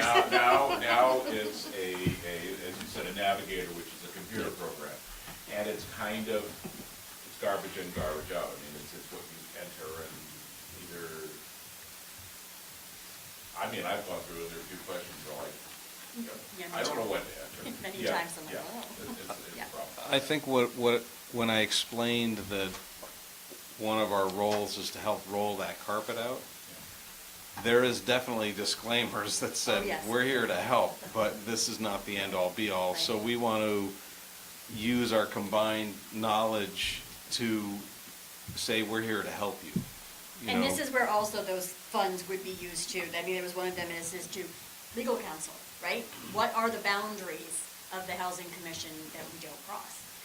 And that's gonna be case specific, but, the housing commission is gonna need legal advice, substantial legal advice, especially for some of the things that we may, hopefully get to delve into a little bit. We need to make sure we're not stepping outside of our scope, and that the town is protected. So, that would definitely come into play. And one thing I was kind of itching to say about this fund is that we have the commissioners look at various things, but we do have one property that looks like it has a lot of promise. Yeah. And we can only pay for it what has an appraised value. So Yeah. he's like, well, can we appraise it?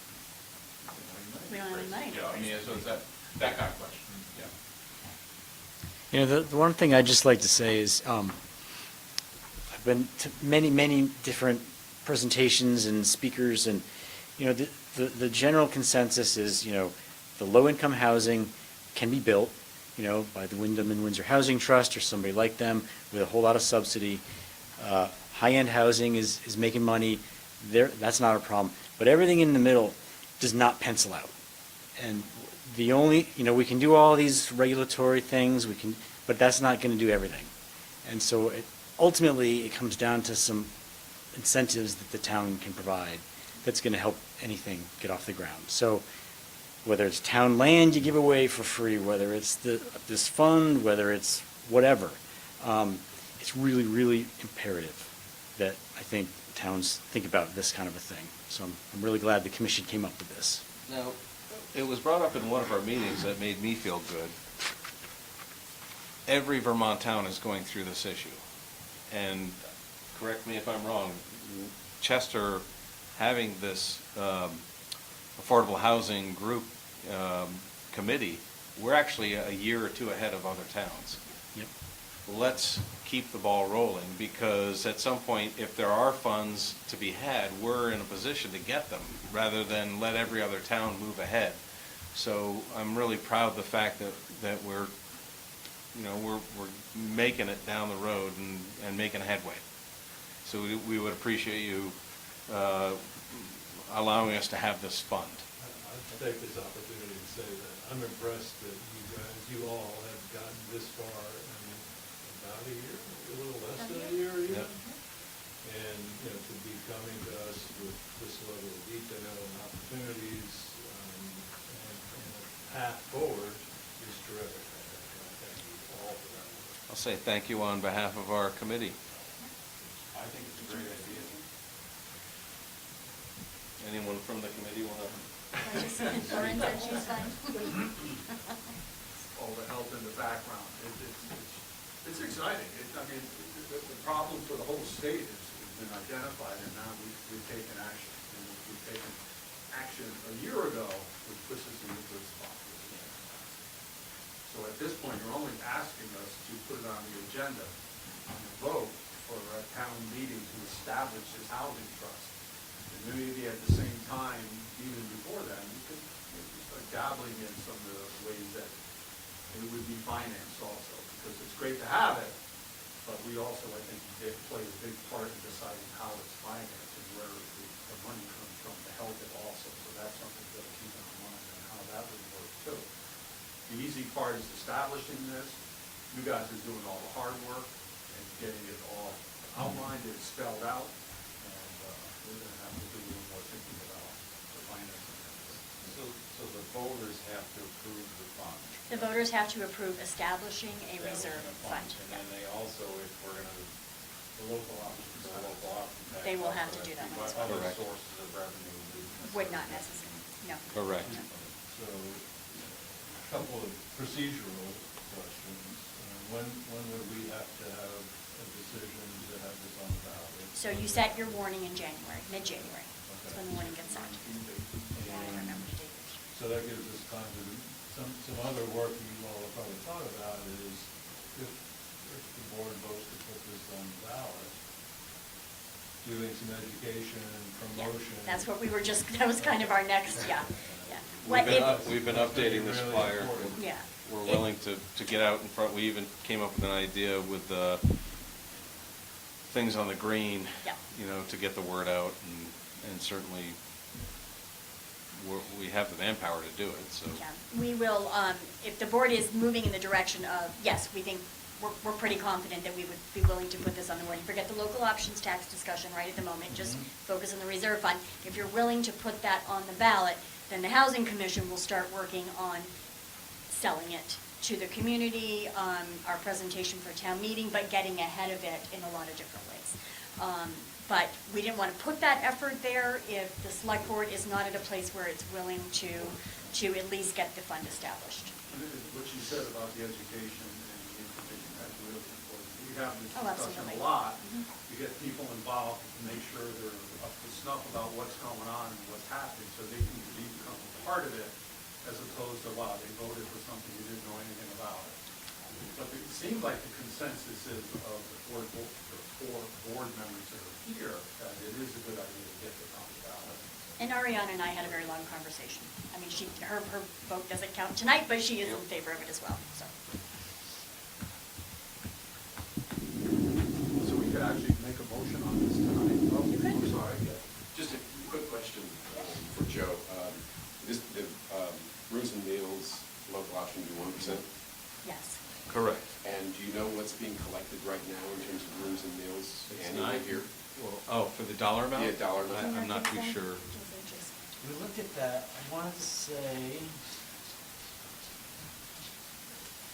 meals is, so this is from the Department of Taxes, year 2023, $3.8 million for meals, but the. Just No, then, No. no, that's, Let's go. that's not our share. I'm sorry, this is the current That's receipts receipts. number. Yep. I don't know. So 1% would be about 30,000, 1%, and I think that's yes, what you and I had thought Yeah, at one yeah. point, was it'd be about around 30,000 a year. Correct. That's our rough estimate. Yeah. If we did. 1% in Chester would be 30,000 Yes, a year? about 30,000. And that's both rooms and meals? Correct. Any other questions? Any other concerns? So I would entertain a motion that we establish a housing trust fund and put it on the ballot at town meeting this 2025 in March. So moved. I'll second it, but I have a question. Discussion? So, we don't actually establish the trust fund, it's established by the voters. We just put it on the Ballot. agenda. Putting on the Correct. ballot, Just so yeah. clarifying your Yep. motion Correct. is that we're not establishing it, but we're gonna put it on the agenda for the March on the The town ballot. warning. Yep. That makes more sense. As an It's clear article. that way. As an article On the ballot. town warning. On the Town town warning, warning. thank you. Then I will second the amendment. Fair enough. You're gonna get me confused all over again. Okay. You want me to restate it, or you think, Sue, you got that? Sue, do you know what we're talking Yeah. about? Okay. Yes, I do. Okay, thank you. Thank you. So you'll make us look good. Any other discussion on this? Thank you from the Affordable Housing Committee to the Select Board. Thanks. Thank you for all your- All those in Thank you. favor of voting yes, please say aye. Aye. Anybody opposed? Perfect. Great. Thanks for all the hard work. Thank Thank you you, all. John, for Pleasure. presenting. Thank you for presenting. Important work. Sure. We're gonna take a couple of minutes, and then we'll get back to it. The road show, aren't you glad you're in charge now? You get the road show all the time?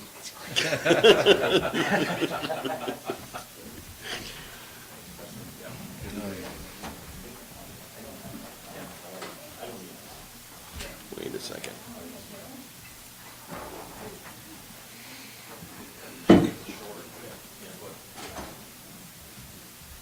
Step ladder over it.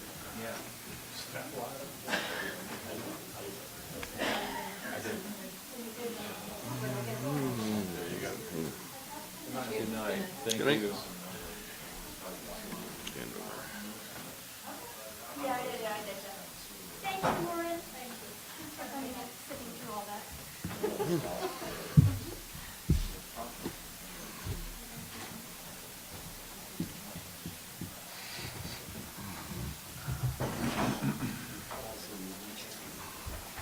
Come on, there's a good one over there. Take the good one. Yeah. Be careful, it's got wheels.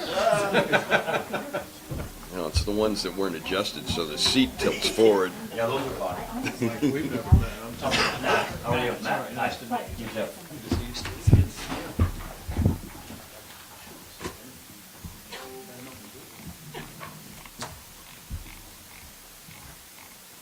We lost some of that. We're just waiting for the, Bio break. 2-hour meetings, we'll do that too. During budget time, we just 12 o'clock. we used to, oh my, Back like in- seriously, we used to be here back in the for Cersei 4 or 5 days. hours. Yeah, we used to be here till midnight. Hot mic there. He knows it. He knows. Oops. I got a good job. I think I'm good job. I know you. Yep. I'll find you. The reason I called you Mark is I work with a microphone. Oh, okay. Sorry about that. That's okay. My dad's Mike McCarthy, so a lot of people actually call me Mike. Yeah. There you go. Is it your dad that you work with? No, my dad's kind of retired.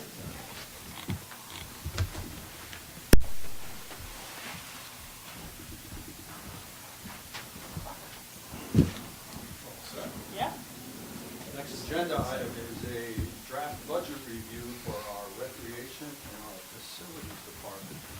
McCarthy and Steve. Vertifay. Steve One more Kirk. time? Vertifay. Vertifay. Yeah. I'm sorry, Steve. No worries. We want you to spell it. I've seen it in writing, and I still can't pronounce it, I still don't know what I'm talking about. But thank you both for being here tonight and with your patience. Thank you. And we have the first one that we're gonna look at, I guess, is Recreation. the recreation budget. Matt? Sure. Can you go over the budget with us? I can, I did add a few things in this year. I think much needed due to safety. Not facilities, go just your recreation budget Oh, first. gotcha, not the Yeah, skate not park. facilities. Okay. We'll do that under the next. That's pretty much Neutral. status quo from last year. There's not a lot of change. Julie and I went over it. There might be a couple small ones, but I mean, nothing major. Overall, the rec department budget is up just under $2,000. And that is primarily due to Social Security and lifeguard salaries, but and medical insurance for our rec director. So the rec budget itself is neutral. Where you'll see impact is in the all municipal facilities budget. is where we have an increase. But I know that Arnie, Matt was not able to be at the board Yeah. retreat, so I know that you had wanted to have some general discussion about that as well, so maybe that would be a good time to have that. Sure. We missed you at the meeting. Yes, I was. That's okay. With my son, You had things going on in your life and stuff. And what was happening is the department heads were just giving us a little overview of their department and maybe some goals that they had for the future and how you thought it was going. Is there any way that we could help you as a board? Just a general overview of your department and how it's working and what's happening. Sure.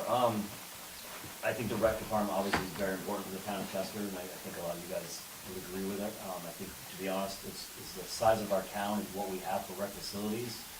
Minus the community center, I think we have honestly the best facilities in the area. I mean, in the big area, just between the two parks, Cobley and the Pinnacle, the upgrades we've done in the past. I've been here 14 years almost, past 13, 14 years. Where it's a really nice area. And people, I mean, hundreds and hundreds of people use it. You drive by, you see it some days. Oh, yeah, it's a busy place. Honestly, our pool could double the size and we'd probably be okay, to be honest. Especially now. Springfield is closed and we get a lot of those swimmers and camps and stuff like that, so. Springfield, their outdoor, it's Their closed. their outdoor pool is closed. They don't use Edgar Mann, they don't? I don't know the situation. I think they do have a chance to, some taxpayers do have a chance to use it. I don't know the whole. Edgar May is owned by Springfield Hospital, Right, so it's it's, not a yeah, municipal yeah, facility. it's not part of the town, so. Right. But they do, I know they have offered in the past, like, there's some thing they can do and go there, but I don't know if it's because, to be honest. My goal every year is to have like a big, I call it a big project. I think we've kind of succeeded in that, working with grants, usually Julie with grants and doing all those things, refurbishing basketball courts, tennis courts, doing pickleball courts. It's the number one growing sport in America. One that injures more seniors. I haven't been injured yet. And it just keeps growing, and that facility is amazing. I mean, I don't even know what to say. It's just such a gray area. I go after work and I go down and do things down there. I play pickleball. You're a youngster. But again, to go along with my, every year I like to do somewhat of a big project. Last year we actually had a couple. We had the dugouts and the pickleball courts, so that was actually kind of got two things done. Next year there's a few projects we'll kind of work together discussing those. But as far as like the baby pool, possibly a splash park, working with Julie again, doing the grant. Just little upgrades to the facilities. The baby pool needs some work, and again, we'll delve into that a little bit in a second, but like the skate park needs some work, and the baby pool needs some work, and I think those are like safety issues. And when you get to that point, I think it kind of needs to be done. I don't really want to wait anymore on those things. So, anyway, any other questions? How is the lifeguard procurement then? And I know some years it was hard. Yeah, last year, to be honest, we only had 3 full-time lifeguards, and we did hire a couple of younger kids that weren't, you have to be 15 to be a lifeguard. You can actually get certified, it's kind of weird, you can actually get certified at 14, you can't work till you're 15. So what I do is I give them like jobs, like they do the desk, they clean, like they just do little jobs, they don't, honestly, it's minimal hours, but they're going to be lifeguards. You know what I mean? They already have plans to take the test and be lifeguards next year. We had a few part-time last year. We got through the summer pretty well and a lot better than I thought we were going to. If you would ask me if we were going to stay open as much as we did with 3 full-time guards and 2.5 part-time guards, I didn't think we'd be open that much. We honestly rarely closed due to lack of guards. There was some days we'd have to close early, but I mean, we were open. We started a couple years ago, closing on Mondays full-time anyway, just because cleaning, maintenance, things like that. And I mean, I've got a little feedback, not a lot of negativity from it. And honestly, these days it is what it is. That's a good term. It's open Tuesday through Sunday.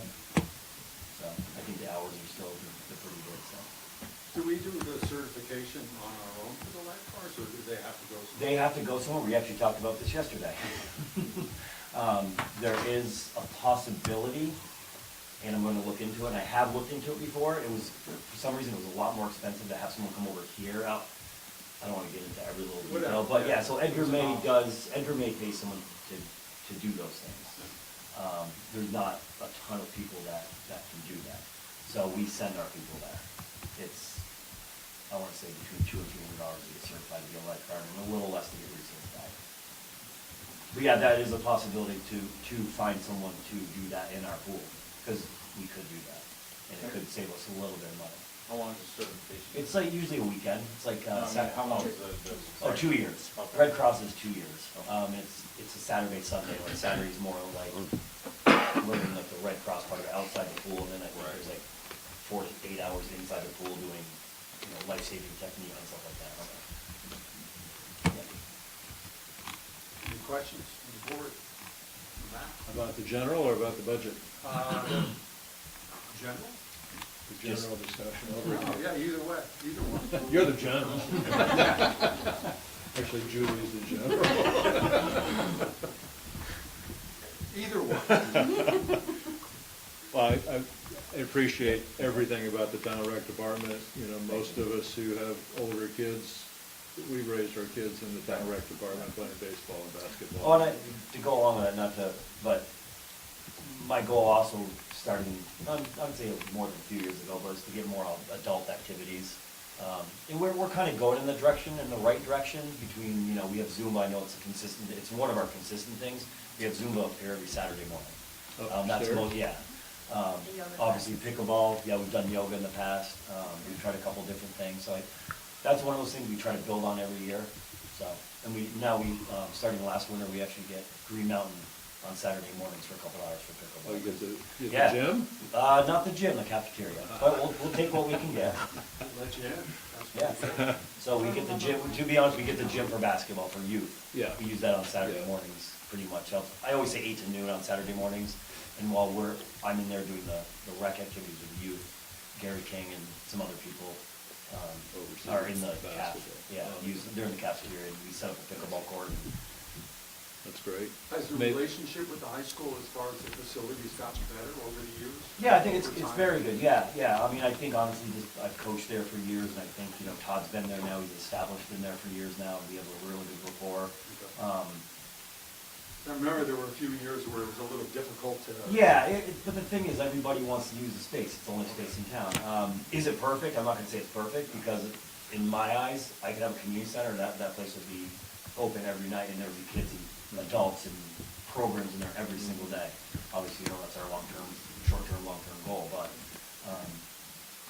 yeah, I mean, is it feasible what we get from them? Yes, it works, between the elementary school and the high school, yeah. I mean, the elementary school gives us Monday through Friday and Saturdays, after 5 o'clock. It's pretty much ours unless they have a concert or an arts night, stuff like that. So, I mean, they've been very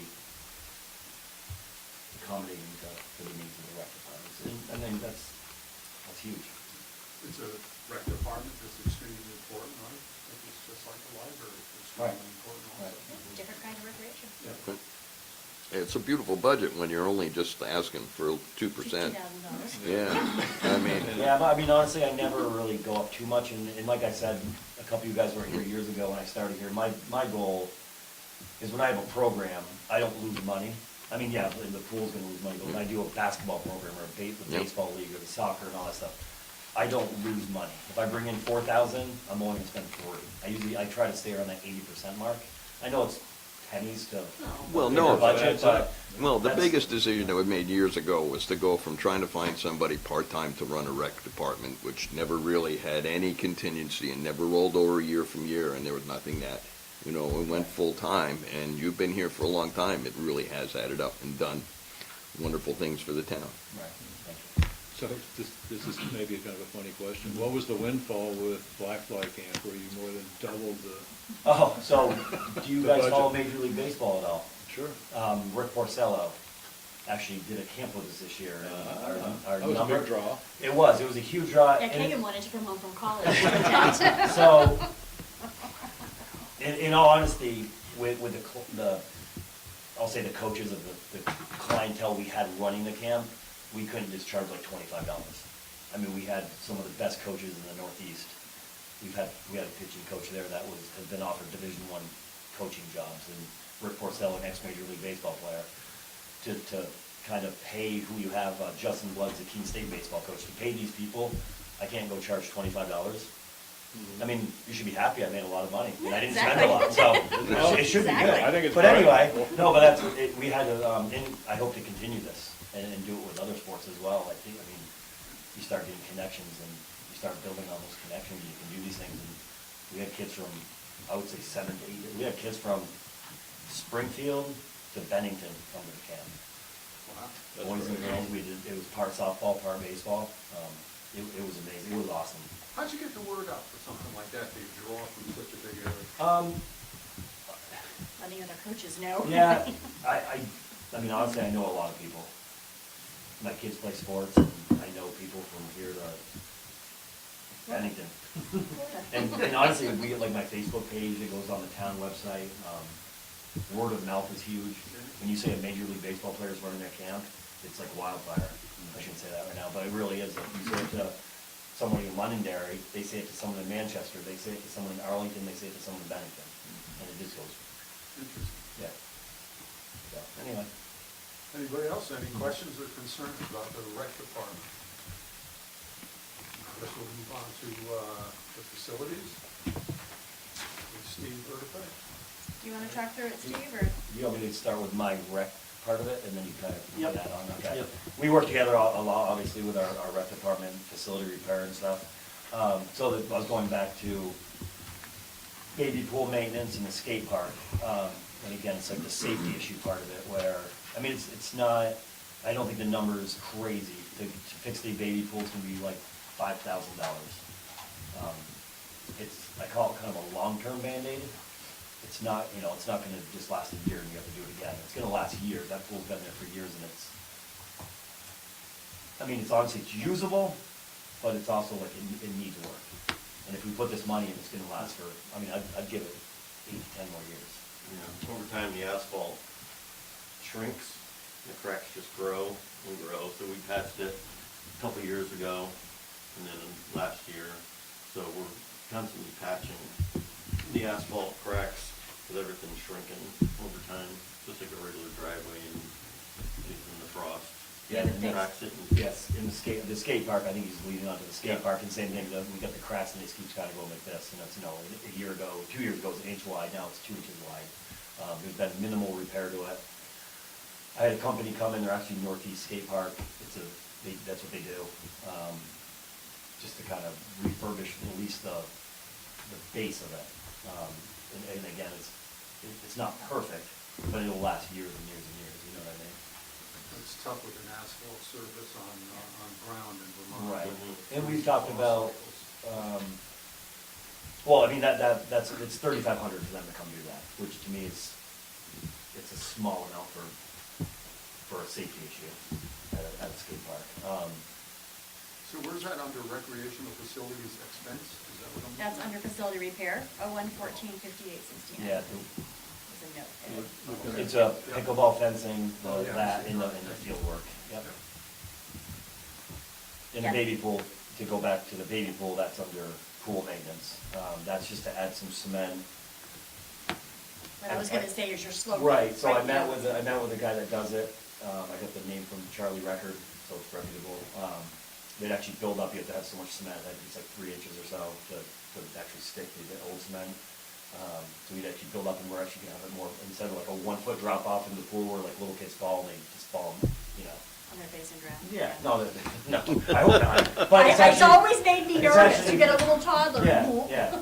So, Mom isn't there. it's actually more, I don't know if you've seen pools where you like literally just walk in all sides, it's like that, it's actually just gonna be a gradual slant in, down to about a foot, a little over a foot. Gets a lot of use. It does, yeah. And then to segue into that, from that, we have the splash park, which I'm sure. Which we'll talk about. Yeah, we'll after talk this about in a budget. few minutes. That's a grant. Right. So those are the two bigger ones under me for the facilities, and the pickleball fence. That's the bigger one under the facility repair. That we built the 2 pickleball courts over by the basketball courts. It's just not fenced in, and it's one of those things that it's more of a nuisance, like, as you know, if you play tennis and you kept hitting. annoying. Yeah, it's actually annoying, yeah. I ain't playing on Yeah, that court. right.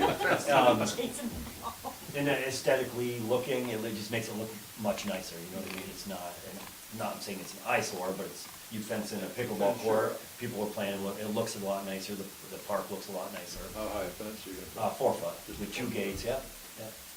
We have 2 pickleball courts side by side, pretty much adjacent to the basketball courts right now, so. That frees up the tennis courts, which get used as well, because right now we have 2 on the tennis courts. On one side, we leave one side for pickleball, one side for tennis. Did you already get quotes for the fencing? I did, I got quotes for all these things, yes. Any other questions? That's the rec facilities. Okay. You wanna go through it, Steve? Yep. So as far as the facilities with the buildings, we'll start with the emergency services building first. One of the things that I would like to see is the facilities director would be to put some Knox boxes on some of the town buildings for the fire department, so there's just one key to get into the building. So what you would do is, the fire department has a Knox box key, and so we could go up to the building, open the Knox box, and there's a set of keys in that box so we can get into the building. And, you know, if there's ever an emergency or a call or anything down there. So for the fire department, I was looking at doing one of those for the emergency service building, and also out in the bays for an upgrade. When we had the building built, we had ceiling outlets put in at one of the, right over the lockers and the benches for just air movement, because it's so, there's no moving air in that building, especially in the bays. So we're gonna get 3 fans above each, some commercial fans to blow down slowly down on the top of the people, just to get some air moving, and if it's a little humid in there too. So the CO detectors, those are at their end of their life. When they were installed, they were about 4 years old. I pulled one of them off and I looked on the date on it, and they only have a 5 to 6 year shelf life. So we were already 3 years into the shelf life when they were installed. So, and that's I believe it's around $1,200 for 6 of those.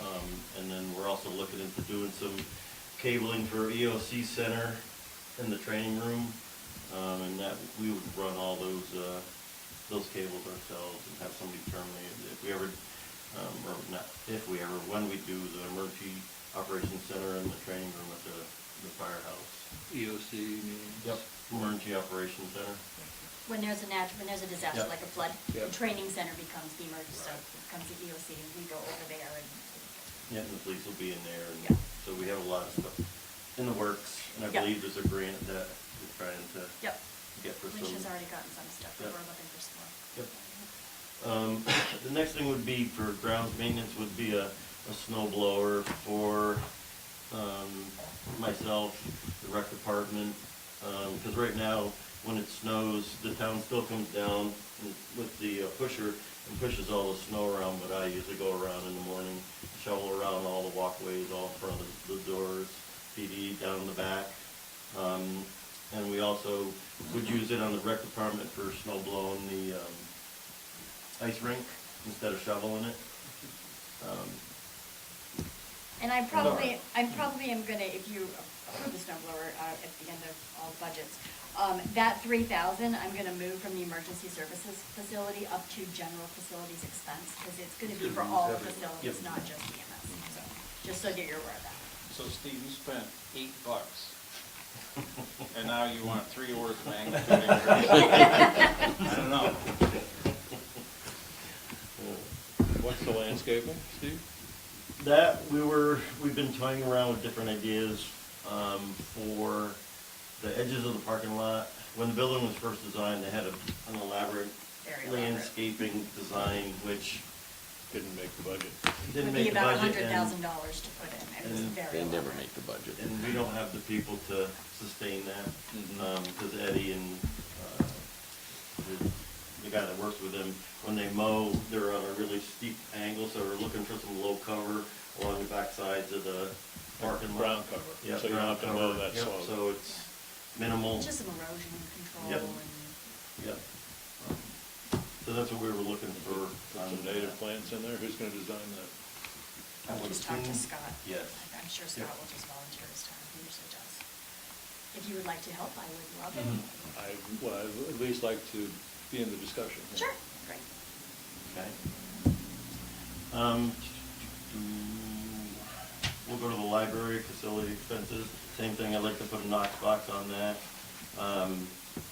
If we, like I said, if the fire department ever needs to get in there. Right now, we have a big key ring on engine 2 with no labels on anything. Smaller key on engine 1 with no labels on it. Rescue with a few, and Philly with a few more.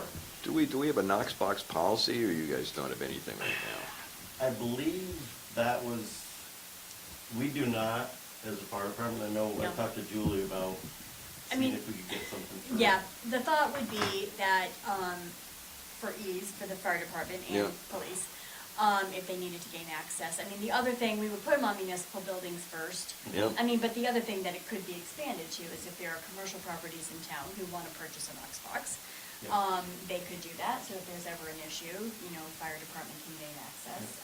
In residential. And too. residentials, if they wanted to participate, we wouldn't do it, but if they want to purchase it, Yep. for. That's why I ask about a policy. Yeah, we would need to have a policy, if we There you go. expanded this beyond Right, there you just go. our own buildings, yes, Peter, we Yep, would need to thank you. establish a policy for Yeah, that. 'cause, and I'm not speaking for the fire department, but Yeah.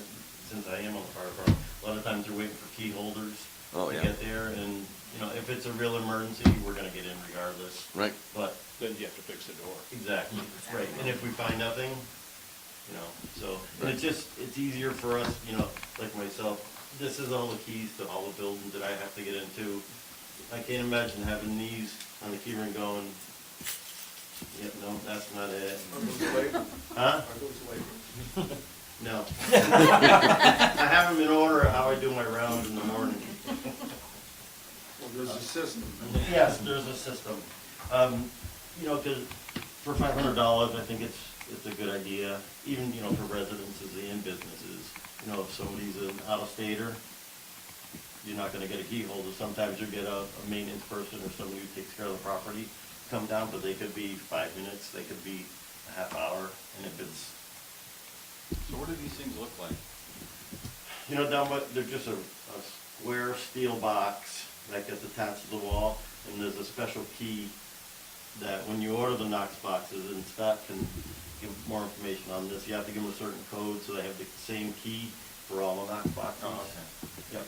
That way we'd have one key. So it's not like something with a code on it, No. you punch in and No. whatever, No. you have No. to have a physical. Yeah. Yep. Yep. So that would be beneficial for the buildings, Yeah. for the PD too, if they get called out to the academy building and I'm not around. I think besides the other keys that are in the town hall. Right, it would be just access for all of public Right. safety. Right. Yeah, okay, yeah. And then I also like to do some painting on the outside of the building, the lower windows and the doors, excluding the overhangs and the fascias and the peaks, because that paint's in good shape. But as far as the windows and the doors and varnishing the outside doors to bring them back to life before they start to, We at the deteriorate. library now? That's Yeah, the the library. library, yep. The other thing with the library that'll be coming up under your capital expense, capital budget when we start working on that, is, we're at the year where we need to change out the sprinkler system. We are just having issues. And that is just not the right building to not have an active sprinkler system. So, that is gonna be an expense, about $60,000. Did we buy the clapper valve? No, No. we've been holding off Yeah. and knock on wood. That's Yeah. the estimate that he got. Yeah. You've got an estimate of 60? Yep. That's amazing. Yep. So that's gonna be coming up under capital, so Yes. that's gonna be a big library project. For that'll be grant money coming up. that could help with that, maybe? We've been trying, Yeah. That's like normal maintenance is the trouble Yeah. with that. yeah, it's often considered. Yeah, if we're adding a new sprinkler system. Yep. Yeah, the fact it's over 30 years old, typically a dry system lasts about 20 years. And we're pushing 30, 31 years, And it's got every year there's these little pinhole leaks Right. and then we get called in because something trips and, Yep. so yeah, that's the whole, like we talked about the clapper valve last time. Knock on wood now, there's no pinholes in the system, but if we do get a pinhole and the clapper does, or the system does trip, we're at the point where we don't know how many more times they're gonna be able to reset the clapper because it's so old, and that's where we came up with the, I think, $8,000 or $9,000. Yeah, just to replace the clapper. Just to replace the yeah. clapper. But then we just decided to buy there, some time. there was just, we just need to Yeah. change I it. think It's we're, just time. we're pushing Yeah. our luck, Sounds to like be it. honest. Yep. Is there a reason why it's a dry system? Is there pipes outside or? There is in the pipes attic? above the attic, yep, in the attic, that's above the insulation line, so that's why they put dry systems in. And the new energy grant does replace that insulation up in the library attic, so that would be Yep. helpful. Yep, and then when we do the system, we wanna talk with the designer to see if we can pull the system in the building without making it look, gaudy, to get away from, because a lot of times the heads in the library, it's like I don't wanna say a frost-free head, but it's an air-charged head that screws up from the ambient temperature in the room up through the ceiling, so it's charged with air, so if it trips, it opens it up way up top, but those have to be tested every 10 years, I believe. And when I first started, I think they were tested, and I think it was like $4,000 or $5,000 to test four of the heads to see if they pass, and if they didn't, you'd have to replace them all. So you're looking at ideas and engineering to bring the make it a little system, more efficient, yep, make if we it could more keep the easier to system read. wet all the time, that would be perfect. It's when you have a dry system, and then you introduce water, and then you drain it, and you still have air with the water, then you start getting rusting from the inside of the pipe, not from the outside. The pinholes come from the inside. So you're looking at insulating up into the rafters currently, up above the interstitial space? Yep, we got a quote from Vermont Foam to do Yeah. the angle walls and Yeah. the flat, Yep, the flat purlins? ceiling Yep. upstairs, yeah. Yeah. Yeah, there is currently some insulation in there now. Yep. But I poked around up in there, and some of it's been moved around, I would assume, because there was some doors and stuff Yep. that were put up there, and they may have done some electrical Yep. years ago and just moved it out of the way, and Yep. so. You know how those electricians are. Oh, yeah.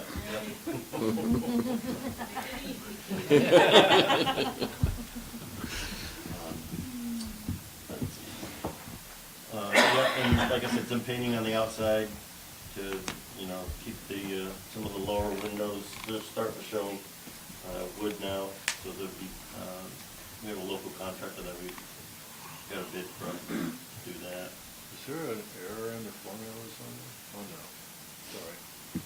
So the library fund is in there, is that for facilities? So that is our transfer to the library. To the library, currently. For their operation? For their operation, Okay. correct. Right. I didn't know what their budget was. They didn't come to me this year, Yeah. so I just put it in what it was next, what it was last year. Yeah. So that will increase with whatever you agree to increase that by, yeah. And the town hall, same thing, like to put a Knox box on this building, and we don't really have any upgrades that we're gonna be doing to the town hall. The revitalization expenses for the academy, I guess you'd call it a cupola up on the top of that building is in need of some paint and some attention within the next year or two. I may try to get that grant funded. Yep. I may see if historic preservation grants would fund that. They will not fund just painting, but if there is repair work, then we could probably get it. So we're gonna do a little research and investigation Yep. into what all needs to actually be done to the cupola. It wouldn't surprise people that there is stuff up there that needs to be done. Yeah. Probably, never mind. A large part of that, it's probably almost $3,000 just to rent a lift that'll go up that high. And then we're talking with the painter, they'd have to stage all the way around up on the roof being slate and stuff, so a large portion of that is gonna be getting up to it. You're really not gonna put a ladder up on that. Yeah, yep, and I think that's probably why It's not, hadn't it's been probably done. never been painted in many, many years.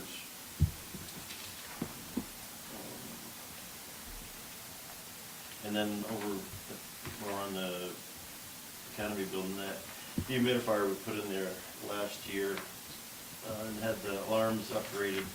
I've been monitoring the moisture down there on a daily basis, and it's been, 65, 70-ish, which is good, so there's no more moisture dripping from any of the units, so all that system is up and running now, so that one unit really made a big difference for putting that in there. And I think that's all I have for stuff, except for my work truck. When he I puts love his it. foot through the bed of the truck because it's Yeah. rusted so significantly, I think it's time. Yeah. Well, he just stays in town. I can vouch for. Yeah. It's not like there's any hills here, what? Well, a two-wheel drive truck, For your facilities. last year, I got stuck right in front of the library. I got called on an ambulance call, so I went to pull out. I was parked on the edge of the road, turned around, Mike was coming with the ambulance, I pulled over to the right, the road is plowed, the ambulance went by. Two-wheel drive doesn't really work that well, and I basically have to stay on Main Street, Maple Street, and Elm Street, any other place. The truck is, what did I say, 11 or 12 years old? I think it's 12 or Yeah, it's only 13 got when I looked it about up. 90,000 miles on it, but it's literally rotting into pieces. I was in the back of the truck last week, and I stepped and Matt looked, and sure enough, there's a hole in the back of the truck about yay big.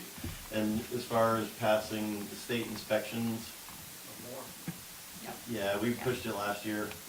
Yeah. It's, You start having holes in the sheet metal, they're not. Yeah, they're gonna yeah, look at it and say, yeah, "So I'm yeah, supposed to." No. yeah. Well, and this is what we do in government, right? Like, this was the water truck that Yep. then passed on to. Yeah, and I don't put a lot of miles on it, I may go to Claremont to the electrical stores, may run down to, Bibbins or around town, or, it doesn't get a lot of mileage, but I think it was a little rusty when I got it.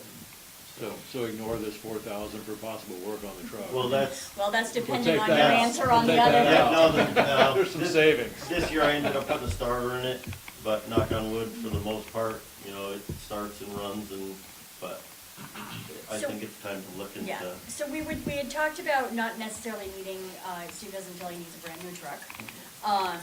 And Highway is not due to replace any of the pickups for a few years. Cause that would have been, what would be perfect is to just hand down. But, so we're gonna look at used. Steve's been pricing out some used four-wheel drive trucks. Again, doesn't need to be full-size, mid-size is fine. In the 30,000-ish range.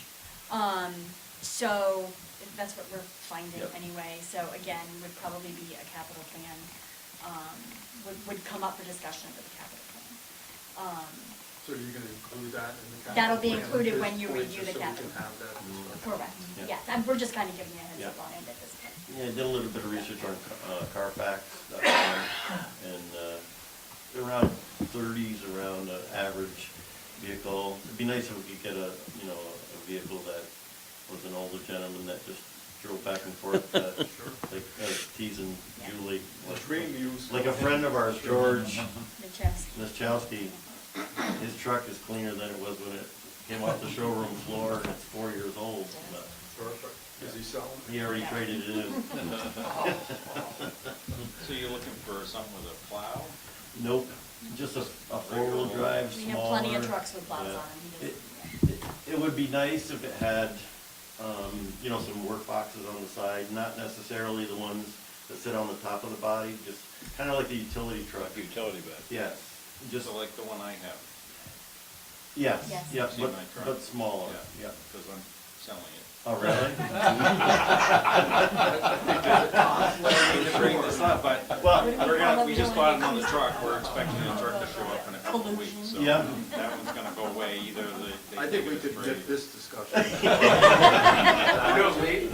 Tax deduction on donation. And, Wasn't collusion mentioned earlier in the meeting tonight? Let's not If it's go a there. donation, it's okay. But, I mean, it's probably more truck than you're looking for, because it's F-350, it's got the super cab and all that stuff. You guys can chat. Yeah. This will come up No, during I- the, I- yeah. You know, I'm just mentioning it because it'll be at some dealer somewhere. Yeah. Like for myself, having the tools, when I had my own business in Connecticut, I had that toolbox in the back of the truck for about a week, because I got tired of jumping up and down, in and out of the truck. And it's, you know, the amount of tools that I carry would fit right in the side boxes, and I could actually put a few more tools in there, because when I do have to go haul, you know, garbage and stuff from the wreck and all the stuff, I gotta push all the tools up in the front, and it's just, it's kind of a pain in the Yeah, I butt. couldn't live without a toolbox in my truck. Yeah, I mean, it's yeah, just like, yeah. that's where all my stuff was. Steve, definitely a pickup, not a van type thing? I think a pickup, I think, is more useful because I do so many different things in town. You know, it could be going to the rec park or getting some of the big goals, you know, like bringing them down to school. So we literally just kind of put them on the top of the truck, lash them down. So I think a pickup, you know, it doesn't need a rack on it because I'm not carrying long stuff, just Open pickup. open pickup with, you know, like I said, in the perfect world, I'd love to have some boxes on the sides to put tools in, and that would leave the bed open, full bed to put other stuff in it. So, But it'll show up on the capital plan and Yeah, that's the gonna happen. discussion. So the I only think other, we're gonna make it walk. so the only other thing to discuss is the Land and Water Conservation Fund grants have opened up. Those are the grants, they are a 50/50, but they have a high limit. We are kind of changing the ask. The work that we would like is, instead of doing extensive work to the pool house this year, we have talked about, the three of us met and feel like this isn't the year for that. So what we would be doing is, in this grant, putting in a little bit of money to do repairs to the roof. And Steve and Matt are gonna do some renovation to the interior. The plan is not to make it a four-season at this time. This will, doing these few repairs will get us another 5-8 years in the building, and will allow us time to have a more thoughtful process and a more of a community process to that building, to what we want for its long-term use, maybe tying in phase 2, which would be the community center that we've heard a lot about from the community. So it just allows us to have a little more thoughtful process.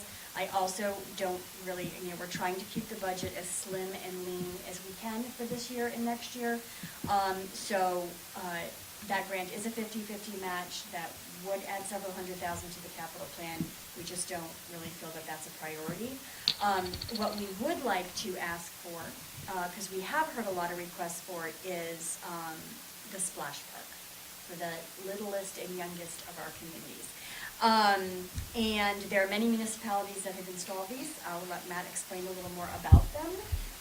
But kind of ignore your memo from me, because we've kind of tailored that back and are just trying to be a little more fiscally responsible. Do you want me to elaborate on the pool house at all? You could talk a little bit about what you're gonna do inside. Okay. To kind of get us through. Just to give you a quick gist of everything, obviously our, I'll say 5 to 10 year plan is to have a community center and make that place, pool house, community center, splash park, baby pool we have now, in that one area. Obviously, we'll get into that later.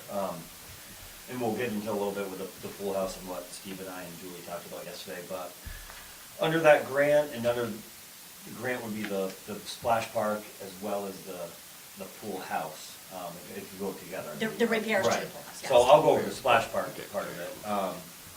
So a while ago, when Julie said this was opening up, I asked for a realistic number, and I contacted a company that has put in splash parks in Bennington, Vermont, Newark, Newmarket, New Hampshire, a couple other places, and they sent me some demo photos or whatever you call them, and they actually designed one that we could do in Chester. It is expensive. So he sent me 2 phases, and phase 1 would be $150,000. Phase 2 would be $150,000, so you're looking at $300,000. I thought $300,000 was a little too much, so I was looking at like $150,000 to $200,000. And that's the splash park. what you would get, but then in the last couple of days when Julie and I met and Steve yesterday. You have multiple adding- copies of that? I just did. Okay, that's fine. Adding a couple of pieces that would be fun for the kids. It would be, that's 150, give or take another 50 to add on a few of the pieces that are in this one. Like the little frog. Instead of going to phase two, Yeah, we adding kind of the add in frog. a few things from phase two into phase one. Right, like the little frog and the little toadstool, not this big thing. This would be roughly 35, I'm gonna say 35 by 35, but I think the platform he gave me is like 36 by 36. And I could talk for a long time on the different reusable water or legged drain. There's both that, he gave me I can tell you in a second, hold on. Email me back today. So they range from the minimum to Right. the maximum, depending Yeah. on Yep. features and layout Correct. and how the water Yep, recycles or it doesn't. And the big thing is I measured the area down there. That's one of the bigger things, because you know that area is not flat. No, it It would swamps need- in the back. It Right, floods and out. it would need a little bit of work, but I could fit between it, so if you're looking at, you guys know the pool, you guys know the rec area, so if you're looking at the pool house straight on. to From the right's road baby- or from the yeah, parking From the lot? parking lot. The baby pool's here, it would literally be right behind the baby pool, in between the filter house, the baby pool, and the fence of the pool. It would fit right there perfectly. This would fit there, I mean, it would like settle right in. So, but again, yeah. It would be fun for the little It would, ones. yeah. It really would be great. So to go along with, I mean, we can talk more about it later, but there's also, like I said, this water's not always running. That's one thing, like, a kid will go over and push a button and the water splashes out. There's a couple things that will run. Obviously, we have a timer or some kind of thing in our filter house that, like, we wouldn't run from 8 in the morning till 8 o'clock at night. It just wouldn't be feasible. Because it You'd be- recycles though, right? There's two ways. You can either let it run off, or you can let it, you can I was gonna read you. So it recirculates. Recirculates, yes, and that actually adds on a little bit of cost. Yep. I actually messaged him, today, he got back to me today. I'm just gonna, this is a quote from him, a recirculation system can run approximately $35,000 to $40,000. And you'd also need a 15,000 gallon fiberglass reservoir tank if you needed that as well. The good thing with our pool, they're not starting in the middle of the field with nothing.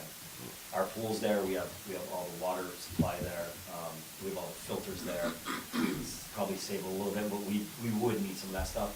I didn't want to get too far with the process, because I didn't know where we were gonna be with all this stuff, so once we get going with that, I can obviously get all those things. Could the And pool talk to use you. a reservoir for the recycling? That's what I was Yeah, gonna touch base with them and see if we could incorporate, because we have a 10 horsepower motor at the pool now, and then we have the large volume of water, we're already chlorinating it. Yeah. Right. So, Yeah. if Same they had to water, put a be the same booster water, pump right? onto the pool, just And then- tap off of the feed from the Yes, pool. and put a our booster baby pump pool to the- pump wouldn't be enough to do this, but our Big- 5 horsepower motor in there, was it 5 or 2.5, I can't remember. The The big baby motor. pool? Yeah, no, the big pool. 10 horse. Yeah, 10 horse. That one's big enough, I think, to Yep. pump this water. Right. And they So- could also put just a booster pump after the fact, to boost the pressure and just let it drain back in or suck back into the So there existing pool. there are a few more details that, obviously, but yeah, I'm going towards using the water over. Yep. It makes more sense where we have, what we have down there between the baby pool, the big pool, and this, to do that, and not do that. So, So the big ask at this point is, if the board has an appetite for this, then I will submit. So this is a lengthier grant. There are pre-applications that are due mid-December. Projects are selected and invited to apply. If we are invited to apply, those applications are due early February. But, this, long story short, this would not get installed until 2026. So it would not hit the 2025 capital plan as a match, it would hit 2026's capital plan as a match. If the board has zero appetite for this, I'm not gonna apply. I'm not gonna put the time into it. If the board has an appetite and says, this could be kinda cool, then I will go ahead and apply and do the pre-application and see where we get. But I just, like I said before, I spent a bunch of time on it, It's a 50/50. it's a 50/50 match, so if it's a $200,000 Right. project, 250, we're gonna be looking at 125 as a match. Well, can we talk about it again after we've seen the capital plan? Because this would be on top of that. So the pre-application is due December 10th, December Right. 8th, So you're December looking for 10th, an so answer tonight. you're not correct. Correct. Again, this is a pre-application. Yeah. So to Peter's point, this Yep. is a pre-application. If I'm invited to apply, we could then have another conversation. At Yep. that point, that would be, you know, early January. How much Right. work is the The pre-application? pre-application is not horrible. I mean, it'll be a little bit. You So have if room on your plate for if it? you're absolutely like, no, we would never do this, I'm not gonna waste the time. If there's an interest in it, then I absolutely will, and we can have the discussion in January if we're invited to apply. We can have the discussion in January again in fine tune.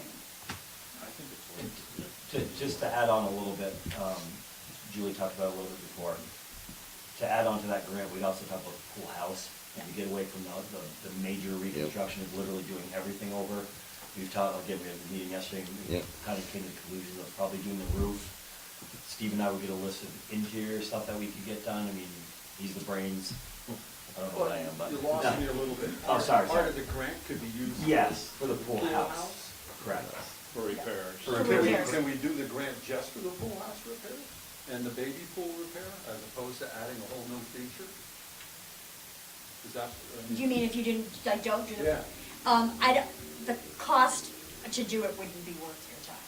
I mean, Yeah, what but- they're talking about for renovations Yeah, are I was probably gonna, we were gonna go over that in a $30,000 second, max. so, Right.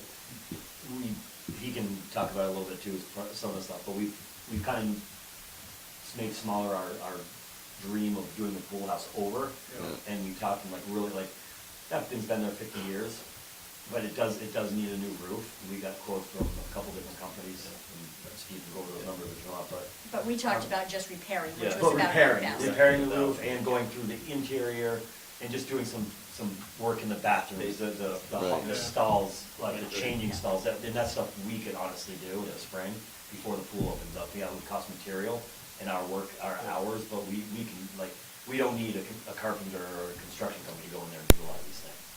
It's literally just putting a couple of partitions for the stalls and The biggest thing is making the handicap stalls, you know, so if somebody came in with a wheelchair right now, in the women's and men's bathroom, it's only probably 32 inches wide. Yeah. And so we talk about just making that a handicap stall, moving some of the changing partitions around. Not really a lot of renovation. The roof itself is slate, all the valleys are all pitted from being sold, and the ridge cap is pitted, missing probably 30 tiles here and there, broken ones, split ones. So I got a price of $8,000 to repair the roof and put new valves in your ridge cap and stuff With on slate? that. With slate, yes, yep. And when we were talking about, you know, when we were gonna rebuild, if we were talking about rebuilding that, we got some prices too on a standing seam roof for that building alone was $35,000. And and so we went through different variations. We Yep. said, well, maybe we replace the roof now, and that gets us a little bit longer, Yep. which certainly could be, but if there's ever gonna be a notion in the next 10 to 15 years of replacing that building, it just doesn't make any sense. Right. And the only thing that I'm concerned about is the foundation itself, you know. Slab. Yes. I'm not even sure. it's if there probably is Oh, really? crumbling. Okay. I know I there wasn't was, I don't know if I know there's there's lost some- walls, because it does seem like it moves. they're about that high, because you Yeah. can see them in the building, and maybe not even, maybe that high. Yeah, but what's below ground? It Not go much. down 4 feet. Right. No. No. So, you know, my theory, and we talked about with Julie and Matt, was, you know, do we want to put a ton of money into this building if the foundation is 10 years down the road? You know, 5 years down the road? It's kind of like throwing good money Right. towards a bad idea. Hey, I have a hard time with the extra, with the splash part. I mean, if we're trying to keep our budgets tight and we're trying to take it easy, 50-50 match is a pretty good deal, but that's still a chunk of change. I just don't know. I'm thinking along the same line. I think that it would be cool, it would be great for the Yeah. town, it'd be great for the kids.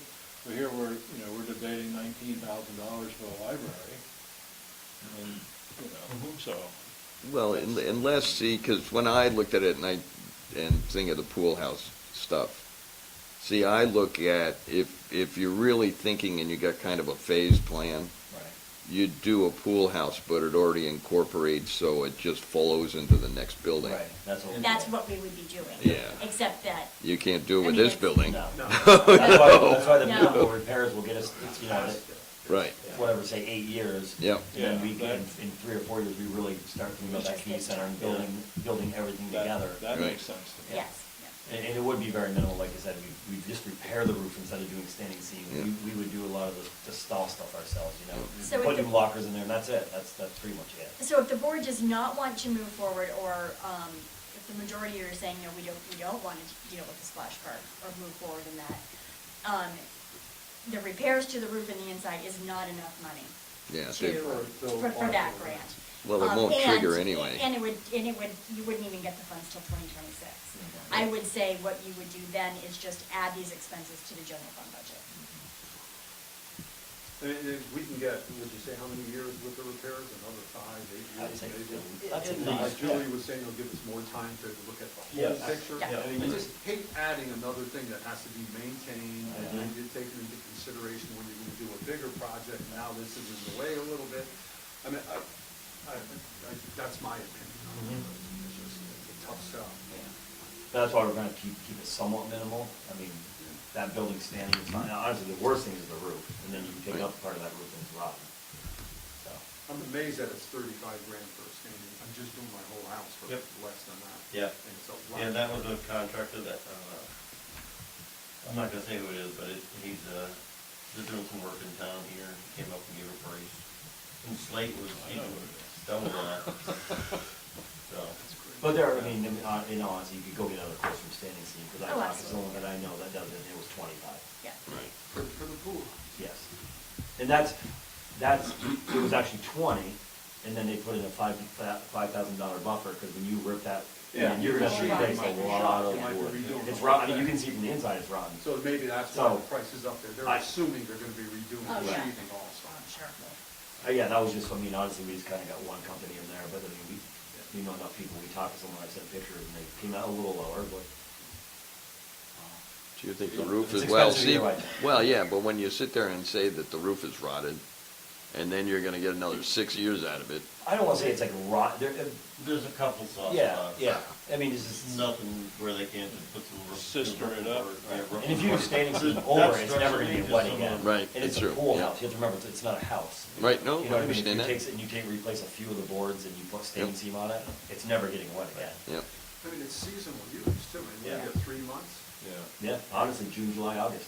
Really, right. And we do, you know, sometimes the Wheels in the Field uses to shower Yeah. and, you know, those things, and I go in there and it's actually storage now through the winter for soccer stuff, you know what I mean? So it's, yes, but it is 3-4 months of the year, pretty much. We did the entire Baptist church roof for $150,000. That was standing seam? No, it's Oh, Slate. okay. Slate. They, yeah. The same company wanted, it was, I believe, That was bringing in all new slate. I yeah, think, all new right? slate on that roof, I believe was $74,000. $74,000 for new slate and new valleys and. Yeah. I mean, my personal opinion, just talking after our meeting yesterday, so I think that's the route we go, it's pretty minimal. Like I said, 8 years, we do get our plan of the next phases of the community center down there. You're not wasting money, I don't think. I think you're repairing it for a good 8 years, and it's gonna stay. Yeah, and it'll give us a chance to have the conversation. Right. I mean, And you to plan put it. that money in 2 years, Plan not to do it process. again, you're gonna get, you'll get 5, I mean, look at it now. You know what I mean? You're gonna get 5 to 8 years out Put of a it. bucket underneath it and the leaks, and it's a splash park. You save us some money, thank you. So what is the board's feeling on, am I doing a pre-application, am I not? What do you, where are you Well, going? Arnie's question intrigued me, could we use it for other stuff, or is it just, but it's not enough money? Right. It's not, no. I Okay. mean, if you're gonna do a whole new roof and you're gonna do serious stuff, then yeah, it's worth it. Yeah, but then I think you're it gonna- has a $50,000 minimum. But then you're getting the same money as the splash park. Yeah. If you go to the next level. Phase, you're- and do all these things, huge. you're gonna look at, Yeah. Steve knows, Yeah. $300,000 to $400,000 to $500,000. And if we. We're just not, I don't think we're ready for that. If we do throw a lot of money into that building, then we're gonna be stuck with, not in a disrespectful way, but we're gonna be stuck with that building for phase 2 and phase Yeah, 3. with- yep. So now you got We should 2 have a and 3 plan. or 2 We brand should new have a- buildings, and I believe the building's like 50 years old, from what I hear, Yeah, talking it was with like people. 1960 something. I think it was 1960 something. Right? So you'd have this 50, 60-year-old building that you're throwing a ton of money in because of, and I've heard some people really like the design of the building, it has a lot of history and stuff. But if you're doing phase 2 and phase 3 and phase 4, you know, however we do it in a new building versus an old, dumping money into the older building. If I could get some direction from you guys, that would be great. I'm a no on the splash park at this time. But I would like to see, I mean, you talk about a phase 1 and a phase 2 and a plan. You guys should really, this is the time you should be, Yeah.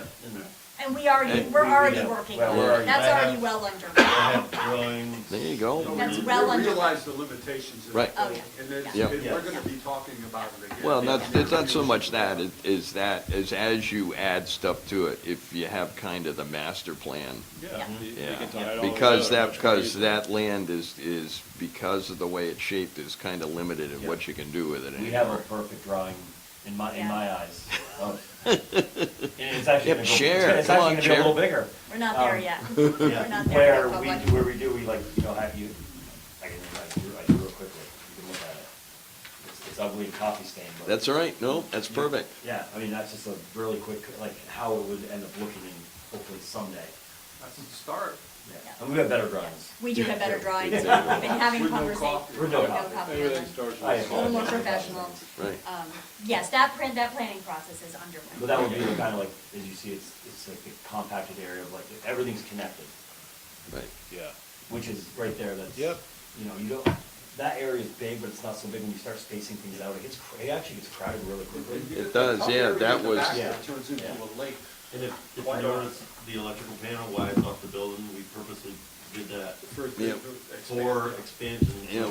we can use that as a temporary power while we're building the building, and Yep. then when the building's done, disconnect, Yep. get rid of that pedestal, Yep. go right to the building, and you're done, so. Yep. We kinda killed two birds with one stone, so. And our, And tie it into the building, so it was. Deal. so our keep, initial keep drawing. dreaming. Yeah. Please Yeah, dream we al- on. We always try. So I'm not, so no on the No. splash We park have for two now? No. Okay, so we will pull together, costs for the repairs to the pool house. Yep. And I will add them to the facility repairs for the general fund. So that will increase, just so. Good. Good deal. Sorry, guys. That's okay. I have a quick question, and Julie, you might be able to answer it, because somebody asked me this, and I tell you, they asked me about 5 years ago, I knew the answer. The transfer station, $35,000. That's what we paid. I know that's what we pay. Do all the towns that use that facility pay something, or is it just Chester? I remember some story about that. Some towns don't pay, some towns do. It's a pretty sore subject with me, Arnie. No, they do not. Chester entered into a deal with the transfer station easily 20 years ago, before I was here, and I've been here 20 years, so, before me. And the purpose of that was for us to have access, for Chester residents to have access and utilize the transfer station. We pay, I think there is another, Weathersfield maybe pays, there is one other town that pays. We pay the most. So when the transfer station all of a sudden started doing, well, now they recognized a deficit. They had a very large deficit. Sean, I think, did an article on this. They had a very large deficit that they had to make up. So they went to, now you had to buy this $25 sticker for each vehicle. We fought with them, David fought with them hard on that. And then that transferred into my time, and I fought with them on that, about, we already pay you $35,000, we shouldn't have to buy a sticker. And then they switched town managers, and everything kind of started unraveling, and Tom General came, and he's like, oh, could you just wait, and then Tom General left, and then, so I need to circle back to this.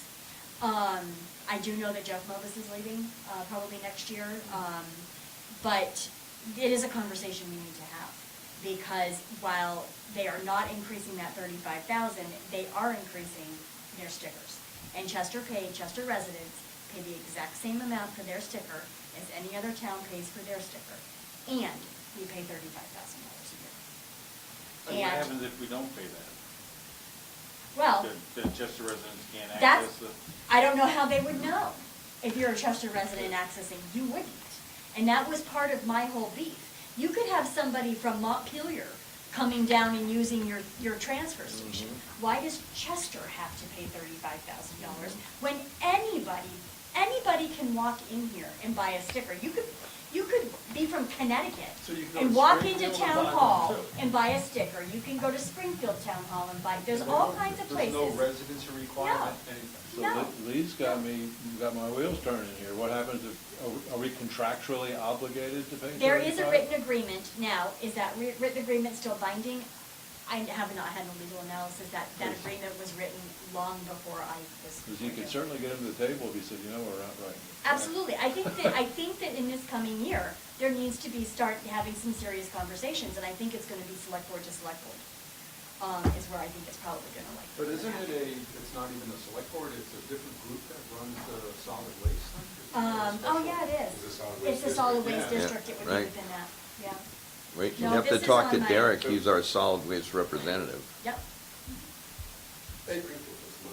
Springfield puts money in as well. Yes, that is true. Yes, Well- that's a valid point. There was a citizen that asked me about it, and I remember vaguely that there was some conflict of what was going on, but I didn't remember the details because it was a hard I hear ya. Hear ya on that one. But No, this it's is a one bit- of, he brought it up absolutely. again, and I said, I don't know the answer. No, it is not fair. It is not equitable. And it is definitely something that we need to look at. Absolutely. I'll give him a message. There you go. Thank you. Do you have any more questions for Steve or I? You guys don't want to hang out and talk Oh, about it? no, it's fine. Thanks, Jeremy. Thank you very much. Thank you, both. guys. Yep. You're Thanks welcome. for being here. Yep, I'll see you tomorrow. Nice to finally meet you, Matt. You too. Thank you. Mike. Mike, Mr. McCarthy. Have a good night. You See you too. guys. Good night. Bye. And Next item on the agenda is your request for economic development funds, and I believe this has something to do with the town hall upstairs. Correct. Probably should have kept Steve here. Steve? Yeah, it's fine. I think I can do it. So, and Robert Dean is on as well. So, as many of you know, there's a new group, a new organization that is starting to organize and bring in events for upstairs, adding a little more culture to Town Hall, which is great. Attendance has been phenomenal. Some of the performances I hear have been amazing. So one of the things that we've been trying to grant fund, it's just hard to get it funded, is the electrical improvements that are needed for upstairs for events. So there would be two phases. I presented it to you as two potential phases. We'd love to have the whole bucket at once, of course, obviously, but phase one is the panel box that is up over the balcony and outlets that are running down both sides of the walls. Phase two is a panel bringing in three-phase power and single-phase or something onto the stage, and a panel box up there as well. The thought on the stage, now that we have been awarded the energy grant, yeah, there you go. is that power is probably going to have to be brought in anyway for the heat pump units that would be going upstairs. So there's a chance that some of that money could actually come from the grant, because there is plenty of room in there. So we would fund as much of that as we could. As much as we could straight-faced tie to that project, then we would fund through that project. So the whole project is about $31,000. And the proposal is that would come from economic development funds for the use of upstairs. And once that those improvements are in place, there is more events that could come, and it would make just make the flow of everything a little bit better. 31,000 is for both phases? It's for both phases, that's for Yeah. everything, so that would be the absolute max. Right. And again, hoping that some of that could come from that energy grant, Right. That would and reduce the it. ask would be much less. Right. We, internally, we will do the work. Steve will work with Wayne Wickens from our sewer department, who is an electrician.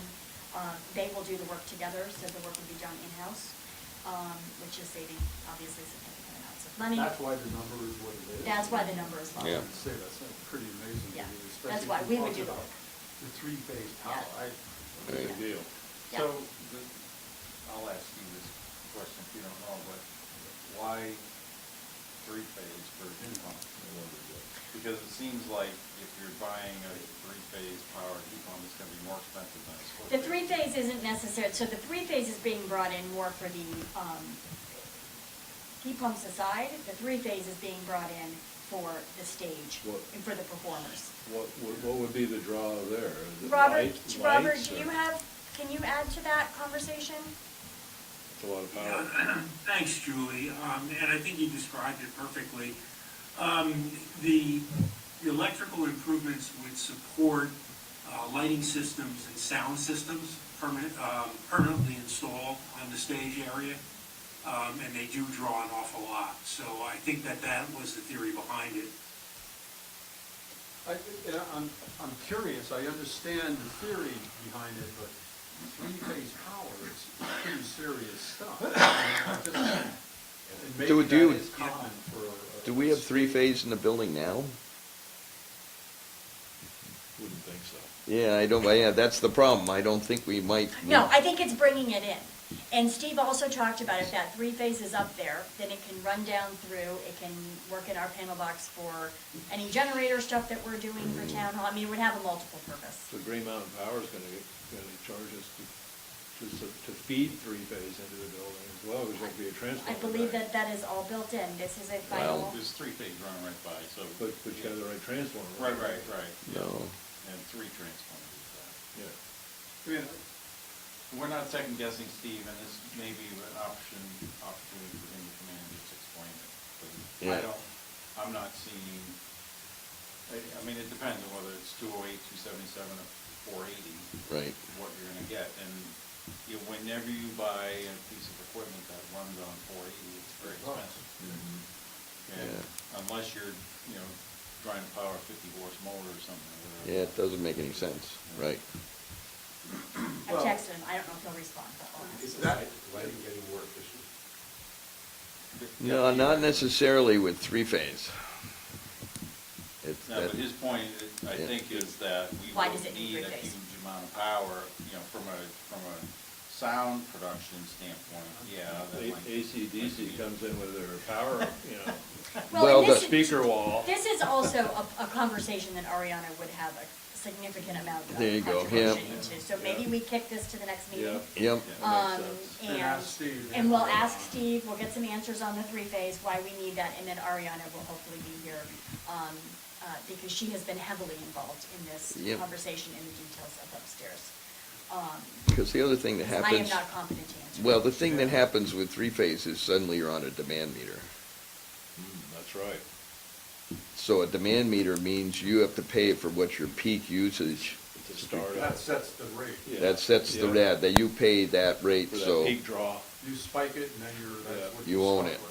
We Yeah. should put in a giant battery system that saves Okay, so I'm gonna kick this to the next meeting. There you go, One thing I right. would like to add about this, the upgrade to this power, whether it's three-phase or not, and whether it's used for what's going on the stage and the sound system and lights, it's becoming almost a little bit of a safety issue. We're running extension cords from the kitchen to the front, from the side to here. You can't overload circuits.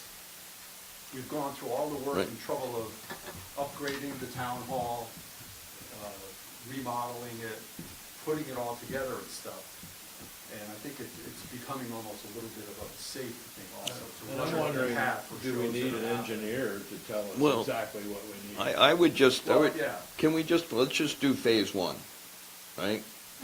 We could just do phase one and get that ball rolling, and then we're gonna hear from Mariana, who actually knows more about it, and then we can talk about phase two at the next meeting. Sure. We're talking about We can talk about them both. There's nothing that's gonna happen between now and then. Okay. Yeah, there's no grant, there's no any of that, it is Yep. fine. The guys are not even gonna have time to do the work until the dead of winter, when they can't do much It's not outside. that far away. It would be like January, February. Yeah. It would be a while before they would do any work, so we have time, we have plenty of time. So, I'll It's take it 6 to the next weeks, meeting. it's Yeah, I not think plenty of Ariana time. is definitely a good contributor. It's not emergent. Non-emergent. I know, it's the only thing that's not emergent. Future agenda items, new business. We should have the answer from the attorney regarding that class 4 road that was so deeply discussed. Yep. Town Road 136? Which wasn't part of Yes, the- Jim will be drafting the response from the board that was discussed at your last executive session. That will be sent out, and once I have that, I will share with you, and then, of course, that becomes. And our Class 4 road policy, do you want to wait till after the I budget? I would suggest Because we maybe have waiting. enough going on right And now? wait and see what the state Supreme Court says about trails. too. That's trails. This I is know, class but- 4, but We- we should we don't- probably we don't- But address that's them part all. of the discussion is, Well, we don't have any trails like that. I know, but we talked about possibly, would it make more sense for them to be trails? Right now. Depending and- on what the answer is. Depending on the answer from the court, it might, that might It might make it. feed that conversation. But I asked about this in the last meeting about the canopy tree plan, and there was Oh, gonna be yes, an I was email or gonna send something. something. And, Yeah, I did. I know it's not a high priority, I just want to Yep. make sure it's somewhere on your radar, Yep, Julie. I will do it. Anybody else have anything? Motion to adjourn? Make a motion to adjourn. Second? Already? We have another meeting. Got water too? You don't have to leave. All those in favor of adjourning, please say aye. Aye. I know, I vote. Anybody opposed?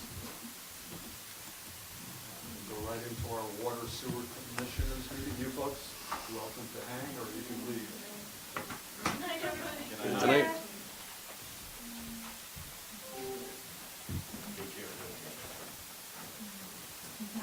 Good night. Thanks for coming.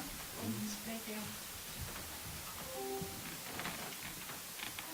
That was Tara, right? Yep. No, that's Lynn. Oh, I called her Tara. I always get them backwards. Ever since the boys been. No, Lynn and. Tara Smith. Tara, her partner, I always get them Yep. backwards. Anyway, okay. Called her Tara. I call the meeting of the water sewer commissioners. First item on the agenda is comment. Eagle eye if you do.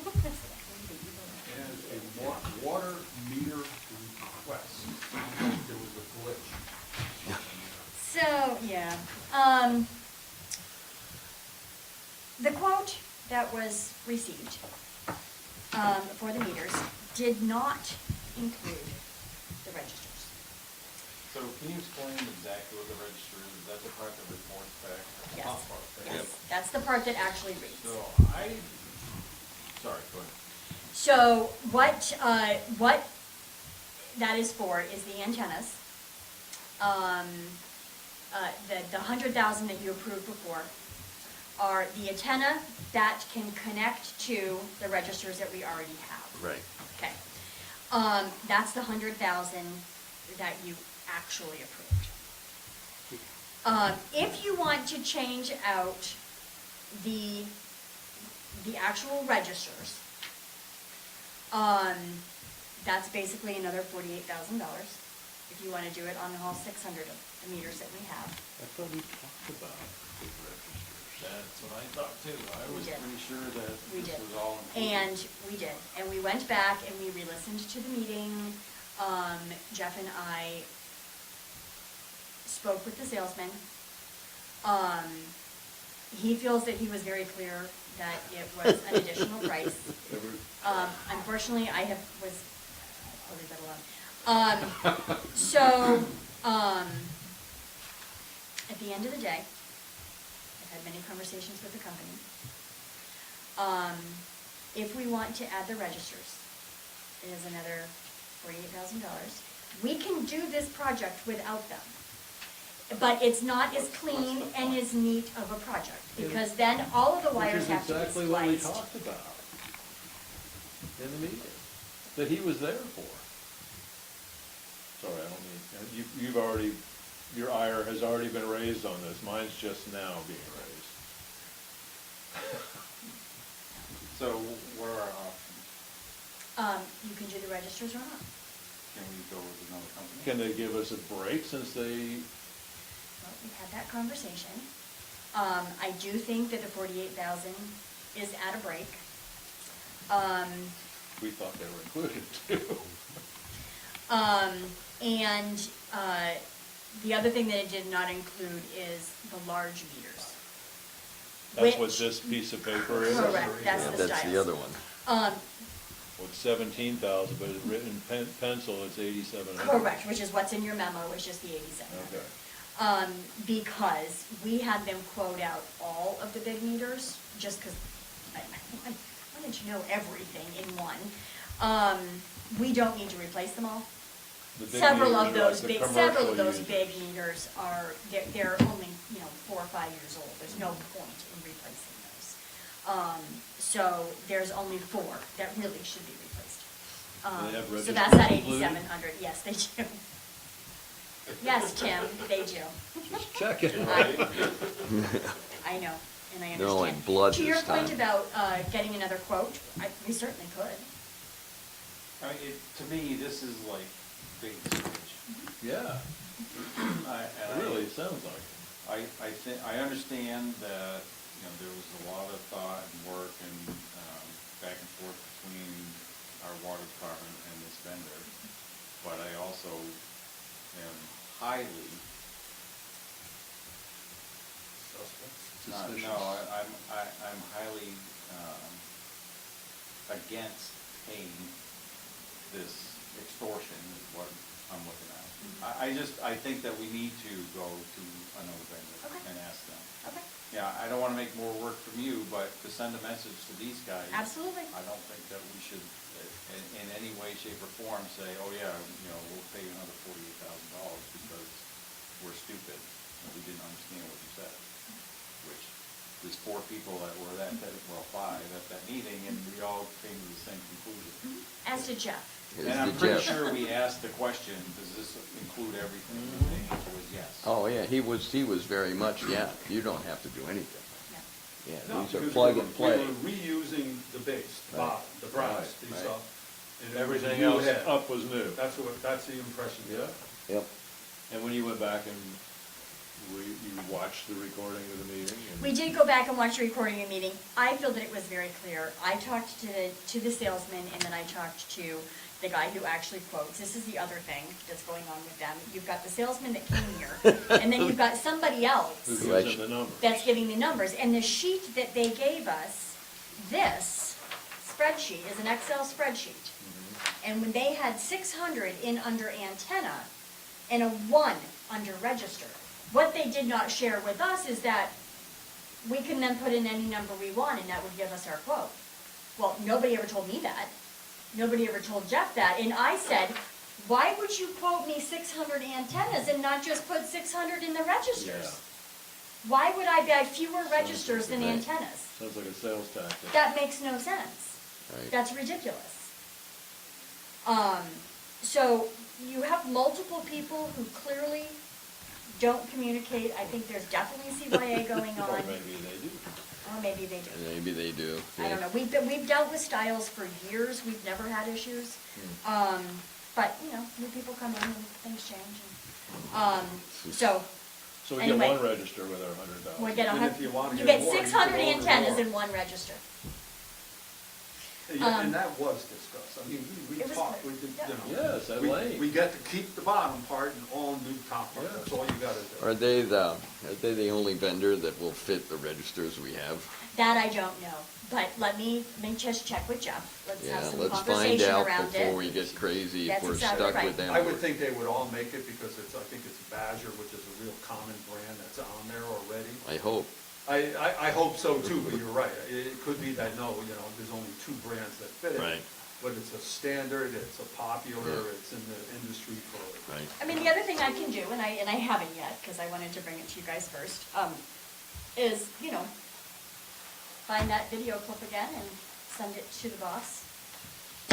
And say, this is the presentation, this was the discussion, the You quote guys- that you gave me was not what was You owe us presented. $599 I don't know what to do, registers. but, you need to do better than $48,000. It should have been made clear to us from him that Absolutely. if that wasn't the case, well, remember, this is just one unit, you need Yes. 600, so the Correct. quote would be this if you go for the whole project. Right. That was So that's never. probably worth doing Yeah. alongside Yep, with checking. exactly, I another think we do vendor. both. Yeah. I think we do both, yeah. Wow. Come on, they gave him a shirt with a logo on it, so it looked like he knew what he was talking about. He may well have known exactly what he was This is all on tape now, Yeah. so they So, can look at it too. I will do both. I will do both of All those right. things. I mean, the system isn't failing us right now, it's on the edge, it's getting close, but. Well, But it's a big purchase, I mean, Yeah, it's oh, worth no, taking a it's step back. definitely, yeah. Oh, yeah. No, I It agree goes with from you. 108 to 164 or whatever it is. All right. Hang on, Steve sent me a note. Explain why we need three-phase. What are you guys, dense? Everybody knows why you need three-phase. Right? Entertain a motion to adjourn? So moved. Second. Everybody in favor? Aye. Good night. Meeting's Wow. adjourned. Recording stopped. Okay, now the recording stopped. Give me the guy. Let me close out of all of this first, please.